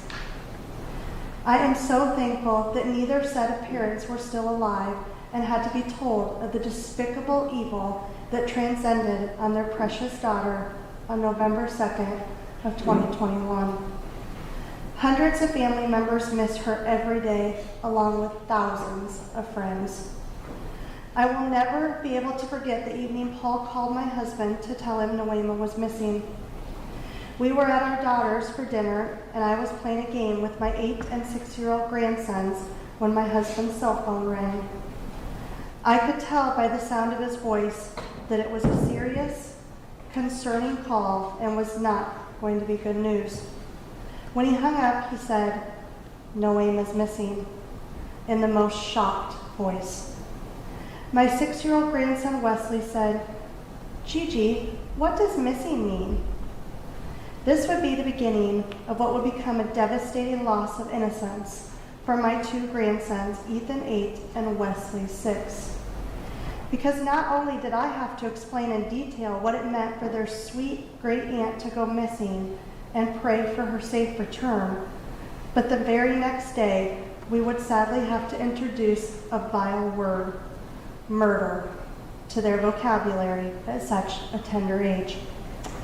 Definitely one of the hardest emotional conversations of our lives that literally made me sick to my stomach. They had so many questions that we could not begin to answer. No one could at that point, and still can't. And we know it will continue. All we could do was grieve and pray like never before. Just last week, on June 21st, 2023, I was at a park in Bettendorf near my grandson's home. It's one of my favorite things to do with them on our midweek visit. Last Wednesday, on our walk back to the car, Wesley, now 8, saw a bronze marker on a tree near a couple of benches and an overlook of the creek. He stopped to read it and asked why a lady's name was on it. I explained that she had died and her family had planted a tree in the park in her memory because it had been a favorite place of her when she was alive.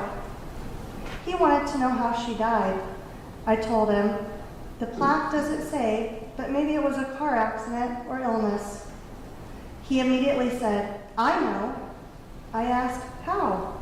He made his hands in the shape of a gun and hit himself in the head with it and said, murder. I stopped in stunned silence and knew exactly why he said this. Nearly 20 months after the senseless murder of his great aunt in her favorite park for a walk, and it broke my heart all over again. I gave him a big hug and told him, let's sure hope that isn't what happened to her. Nohema was hands down one of the sweetest souls I knew. She was my favorite family walking buddy, and she could crack me up when she'd ask, do you want to walk on the dirty road instead of just the dirt road near the farm? We'd catch each other up on family and friends we were praying for, and once she told me a story I shared with her gave her chicken bumps instead of goosebumps. She and my daughter loved to knit and crochet together, and she was always excited about any new craft projects happening in the family, and her flan was a Graber family favorite. Nohema was a constant ray of sunshine in all of our lives, and we are all better people for having known and being loved by her. I loved her rock-solid faith and so admired the strength and peace it provided for her in the difficulties of life. She was a mighty prayer warrior and, well, as always, looking on the bright side of every situation. She made everyone feel like you were part of her family, and she had an encouraging, positive word no matter what was going on. I'm sure she was the same incredible pillar of light in all areas of life, be it family, church, work, or community. The loss we have all suffered has been of major significance because of this horrific, evil crime that snuffed out a cherished daughter of the Most High God. I pray her soul fled straight to heaven the very moment her precious head was struck. I had never personally known anyone to be murdered in my 60 years of life, and I will never be able to understand or wrap my head around murder being a legitimate option for bad grades, or how you could ever talk a peer into doing something so heinous to your teacher. It's left me feeling much more cautious and leery going to and from work, running errands, and even taking my grandsons on outings to the parks. What breaks my heart most of all, though, is that you have absolutely robbed her and her 3 children of their precious mother. She will not be there for any more of their life events, especially their weddings and future grandchildren she would have cherished. Yet these same children choose to forgive you immediately, while most of us were still in a stage of shock. Again, this is an enormous testament to who Nohema was and the incredible job she did raising her children. Forgiven people, Christians, are forgiving people, and her children have been the epitome of this. By the grace of God, we will follow their lead because we do not want you to take any more from us than you already have. We will live to honor her memory and love her children in her absence. The one thing that carries me through the toughest days is the hope of heaven and knowing we will be reunited one day in glory, where there will be no more tears, pain, or suffering for anyone who repents and believes in Jesus Christ as Savior and Lord. This would have been a daily heart desire of Nohema, that everyone she knew would come to this life-changing relationships with a personal Savior, including all of her students. To me, a fair sentence would be 50 years, which would have you released at the same age Nohema was when you horrifically took her life. You easily robbed her of several decades she would have enthusiastically relished with her husband and children and future grandchildren. Memories none of them will have the opportunity to make now. The enormity of this loss cannot be measured by her family, friends, and community members. But we will all strive to live our lives in ways that will honor Nohema's devotion and service to all, and for such a beautiful example of a life well lived. The next statement I'm going to read is from John Graber, who is Nohema's brother-in-law. Nohema's absence has created a very adverse effect for not only our family, but the community as well. She was a loving wife and mother for our brother Paul and his family. She assisted Paul with his health concerns and provided well for her family. Since her absence, Paul's health had remarkably declined, with him passing away recently. We as a family believe he'd have lived a longer, more fruitful life if she was still present. Her son Christian has had to make significant work changes as a result, as to help his family. Our family, in addition, has felt a significant loss from her absence, from her loving presence. She was an integral part of our unit.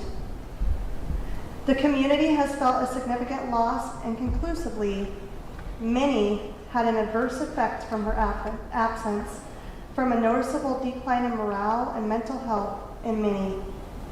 I've noticed this from my present work in the mental health field.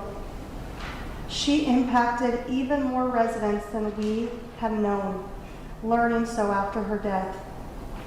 Thank you for your help in this matter.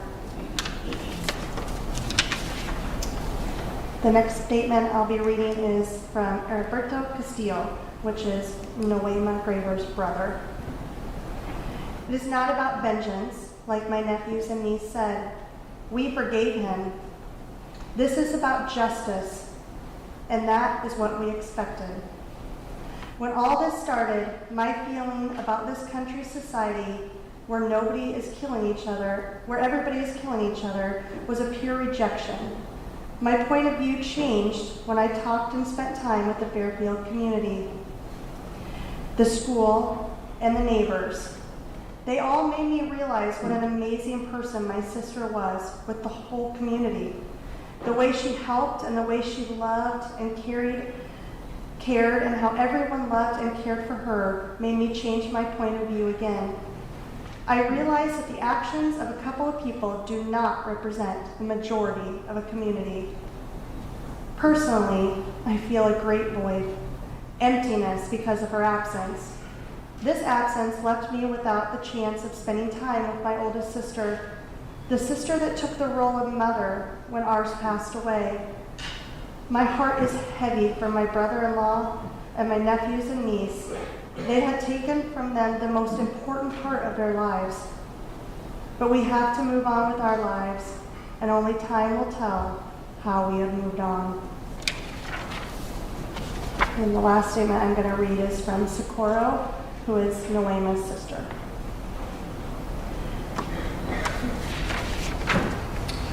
Your Honor and members of the court, this is not a good situation, nor your position.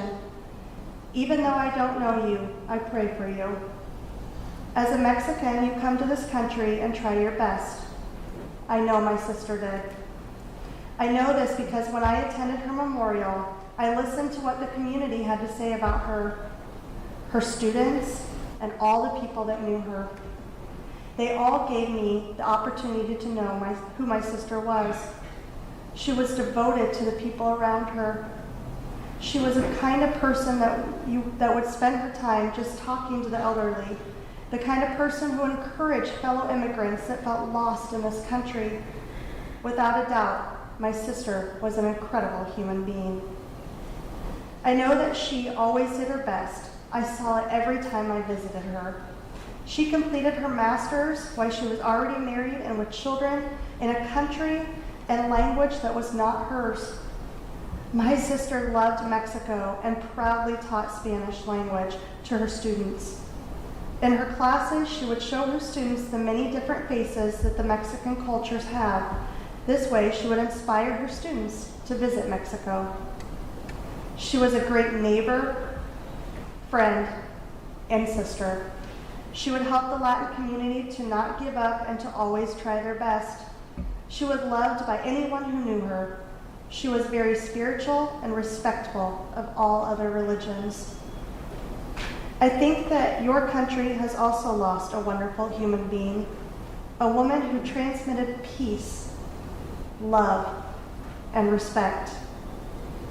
Dear Judge, I hope you take all the arguments in consideration and come to a just sentence.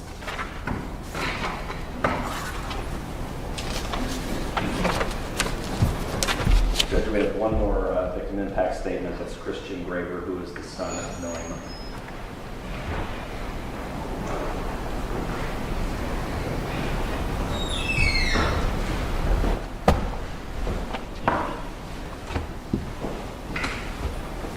Hello, everyone. I'd like to thank you all for giving me a moment to speak here. I want to keep this kind of short because I'd like to get home soon, but I want to talk to you directly, Shaden. I've got no hate in my heart for you, and I've met your mother on several occasions, and we had good conversations. She seems like a decent woman, and I'll always treat her with kindness and respect. And I met your grandmother yesterday before the funeral of my father, and we had decent conversations. And I feel sorry for you. And I really feel sorry for your mother, your grandmother, and all your family. They seem like decent people, and I still think that there's potential for you to become a decent person as well. I don't see it at the moment, but I really hope that one day you can be. And I'd be very happy to help you to become a good person.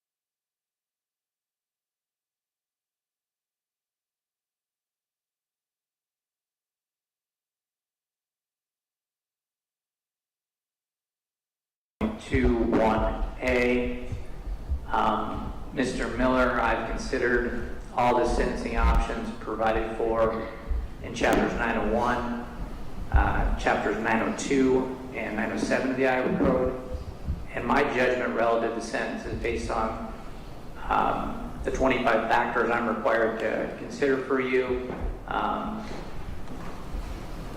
under the Iowa Code for sentencing juveniles to first-degree murder. Primarily, I'm looking at rehabilitation and protection from the community from further offenses like this by you and others. And in selecting a sentence for you, I've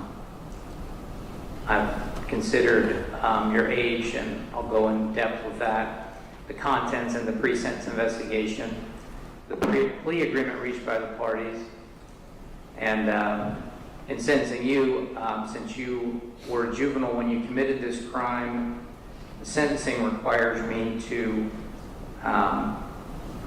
conduct a more thorough finding out of sentencing pursuant to Iowa Code 902.122, and I've considered all those circumstances and decided that first you're going to have to be required to submit to a DNA sample. That's required for all felony convictions. I've considered your the brutal nature of this offense, but also in line with the minutes of testimony of the case, along with the entire court file. And I also find that the restitution amount, I'll give the county attorney 30 days to file pecuniary damage statements for all the restitution That's not the $150,000 restitution that is required in this case. And I will order that you shall pay to the heirs of Nohema Graber $150,000. And that will be to the estate of Nohema Graber or to her heirs, jointly and severally liable with Jeremy Goodale.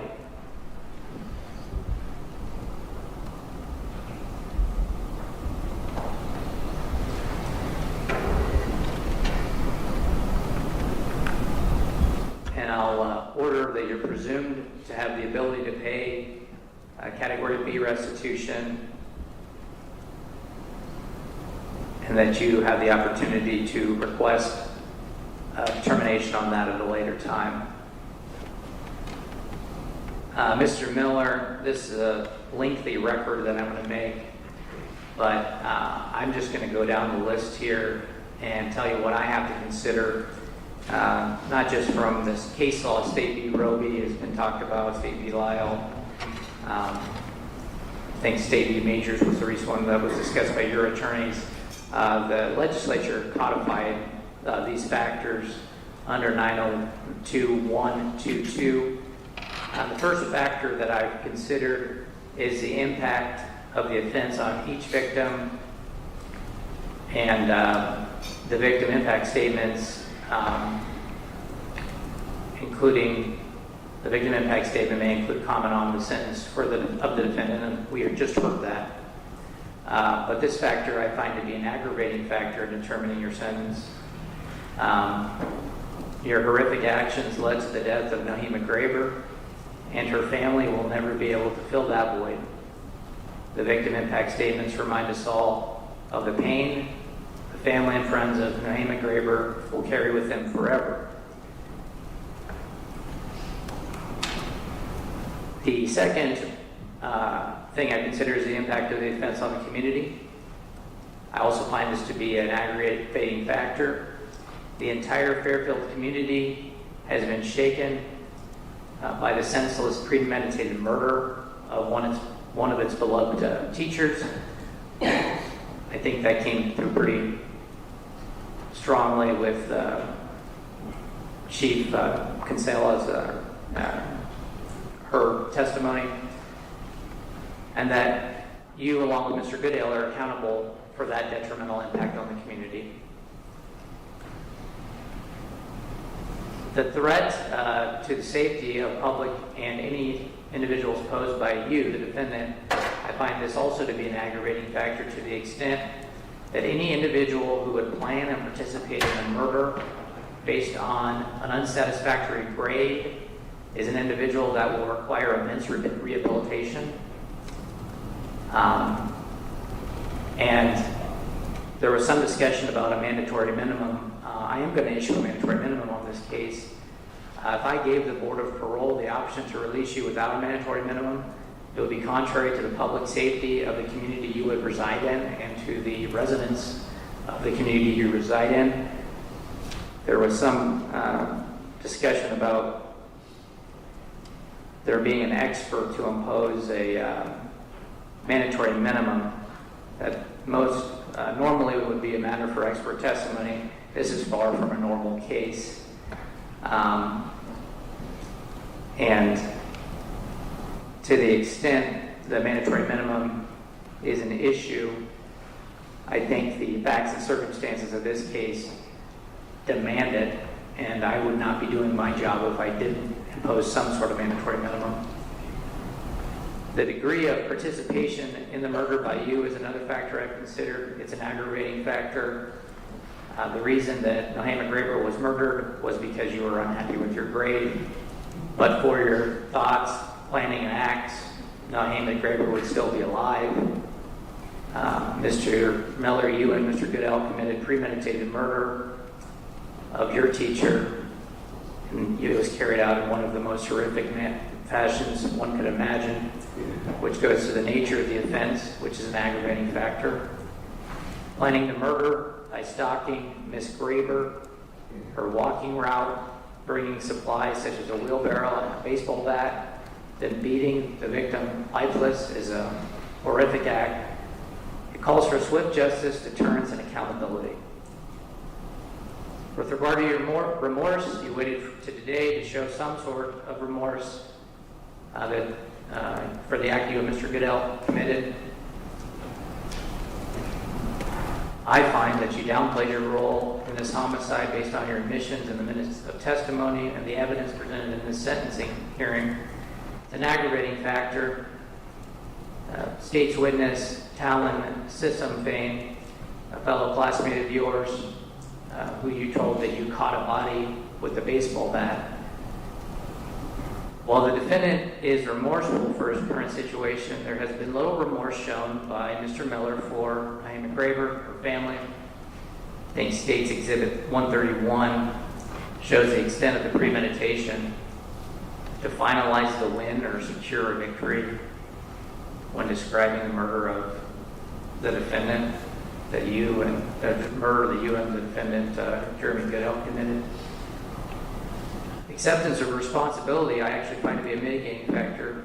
Mr. Miller, I find by you pleading guilty, you spared the victim's family, witnesses in the Fairfield community a protracted trial where the details of this brutal act would be recounted.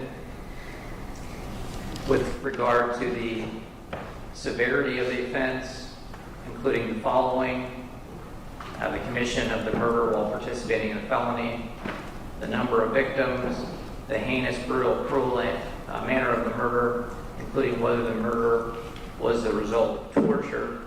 To the extent the court is to consider there only being one murdered victim as opposed to several, I consider that a microscopic mitigating factor. The overall heinous, cruel, and painful murder is an enormous aggravating factor. Next factor the court has considered and is placing on the record is the capacity of the defendant to appreciate the criminality of his conduct. And I do find this to be a mixed factor. Case law requires me to account for your immature brain while committing this crime. Most of the science I'm familiar with states that a human being's brain isn't fully developed till they're 25. Certainly based on your immaturity, you did not likely think too deeply about what happens to individuals who plan and execute a murder. You knew what you were doing. Whether you appreciated how wrong it was raises an urgent rehabilitation flag for me. Deterrence and rehabilitation require the court to sentence you to a lengthy prison sentence. The next factor I've considered is whether the ability to conform with the defendant's conduct with the requirements of the law was substantially impaired. And again, to the extent that being a 16-year-old high school student impairs your ability to comply with the law, I find this to be an aggravating factor. There's no indication you had any issues prior to November 2021 complying with the law or societal norms. The next factor I consider is the maturity of the defendant, Mr. Miller. It's a mixed bag because it is a mitigating factor that you were 16 when you committed this crime. However, you're also an intelligent young man. Both the Iowa State Supreme Court and both the United States Supreme Court and the Iowa Supreme Court have held that juveniles are constitutionally different than adults for the purposes of sentencing.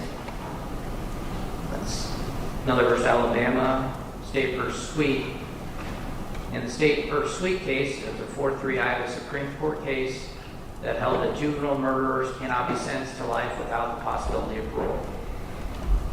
The United States Supreme Court held in the Miller case barred life imprisonment without the possibility of parole for all but the rarest of juvenile offenders, those whose crimes reflect permanent incorrigibility. I also cite Montgomery versus Louisiana. I think you're very fortunate, Mr. Miller, that the state of Iowa does not allow the option of life without the possibility of parole, because that would have been a serious consideration for me if I had that option. Next factor I consider is the intellectual and mental capacity of the defendant. And again, it's aggravating. Mr. you're an aggravating factor, you're a very bright and intelligent man, you committed an evil crime. The nature and extent of the prior juvenile delinquency or criminal history of the defendant is an X factor the court considers, including the success or failure of previous attempts at rehabilitation. So again, this is a mitigating factor to the extent that you did not have a previous criminal record and you are a good candidate for rehabilitation. However, some of the things reported to by the South Iowa Area Detention Service Agency regarding some warnings and consequences for various infractions of inappropriate comments or unnecessary horseplay or verbally assaulting another juvenile with the threat of violence, these things, arguing with staff, that sort of misbehavior.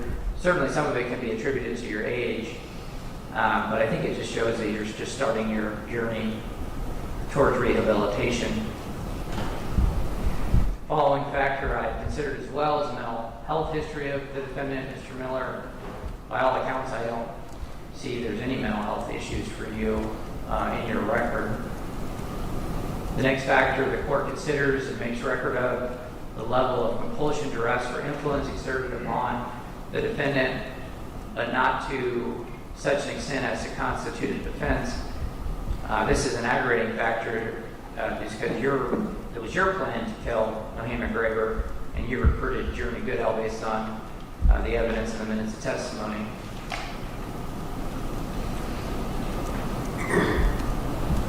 Next factor that the court considers is the likelihood of the commission of further offenses by you, Mr. Miller. In determining what sentence to impose, this factor is difficult to weigh. But with the amount of time that you'll be incarcerated, it is my hope that you will not only have time to reflect on your actions, but to also grow as a person. You're naturally doing it physically right now, but I'm talking about mental maturity. I believe that you're currently a threat to the community based on this planning and executing of the murder with Jeremy Goodale. But with the programming and maturing in the Iowa prison system, beginning with the youthful offender program that was discussed earlier, I believe that you have the ability to avoid committing further offenses because mandatory prison sentences are great deterrents for human beings.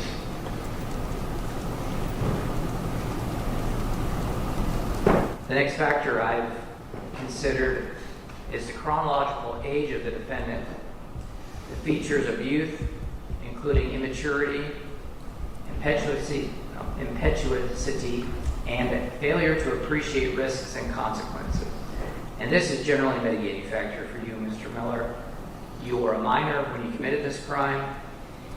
The law treats you as an adult for the purposes of prosecution, but at sentencing, the law requires me to consider your immaturity, your impetuousness, failure to appreciate risks and consequences in determining the appropriate sentence. You thought, I believe, as all criminals do, but you certainly naively that you could avoid legal consequences by being coy or pointing fingers at others. Certainly, your failure to appreciate the consequences played a role in your teacher's death. While this particular case also shows that planning that went into the murder, it does also show your impulsivity to reduce a small portion of the mandatory minimum time that I'm going to impose or would otherwise impose on a first-degree murder case.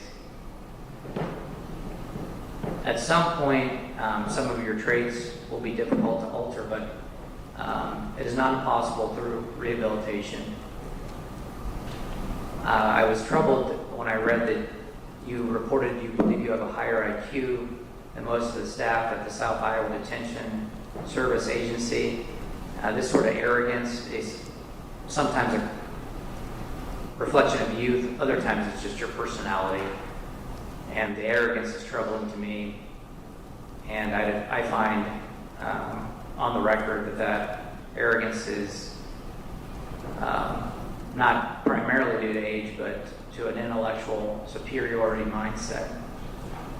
The next factor I've considered is family and home environment that surrounded the defendant, which is neither an aggravating nor mitigating factor.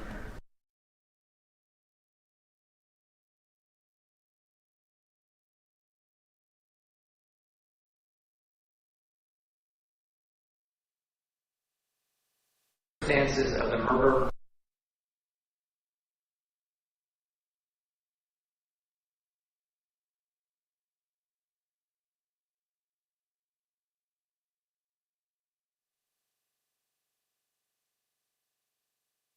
of this murder.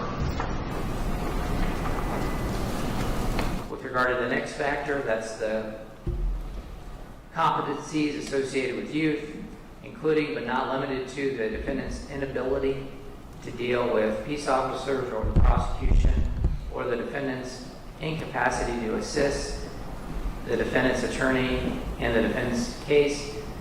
I do not find this to be a mitigating factor.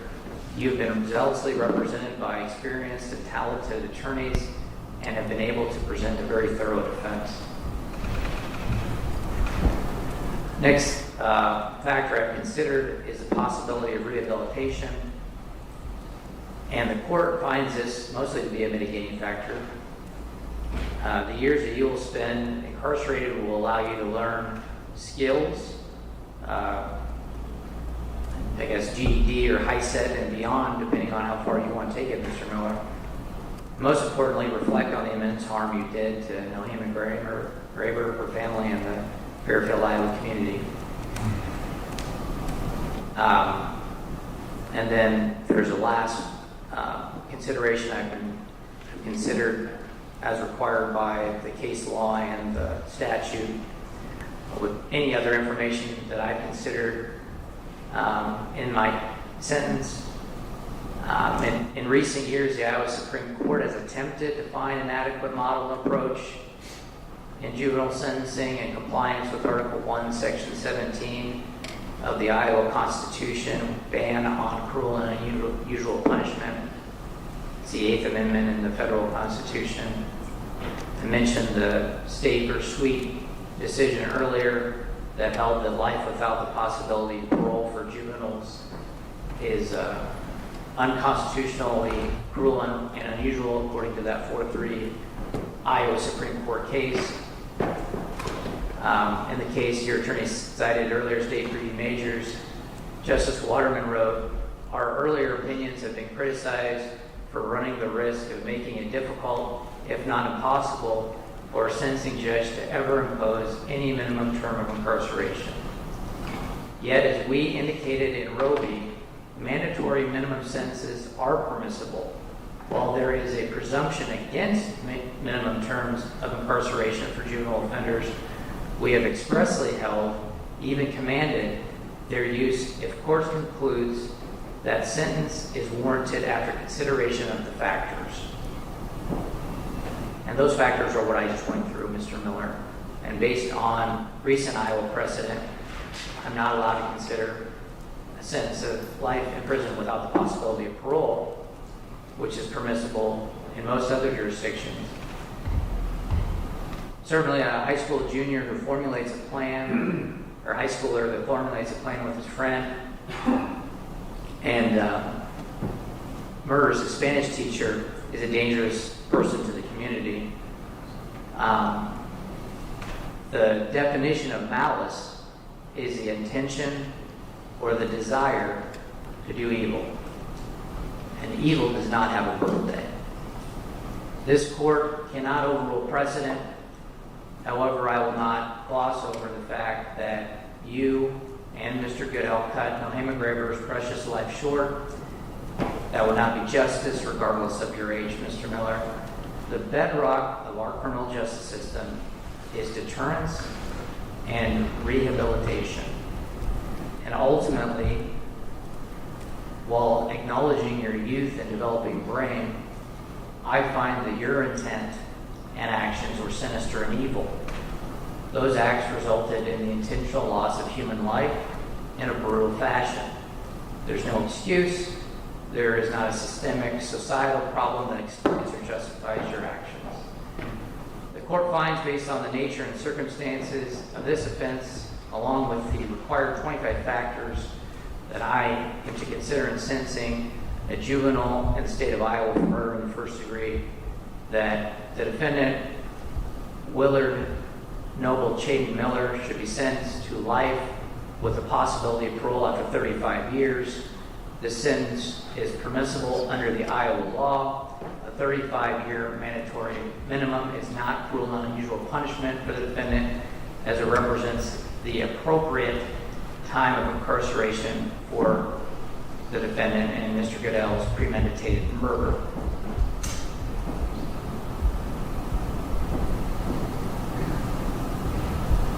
It is further ordered that the Iowa Medical and Classification Center in Oakdale, Iowa is designated as a reception center to which the defendant is to be delivered by the sheriff of this county. The defendant is given credit for all time served on this charge, including any juvenile detention center.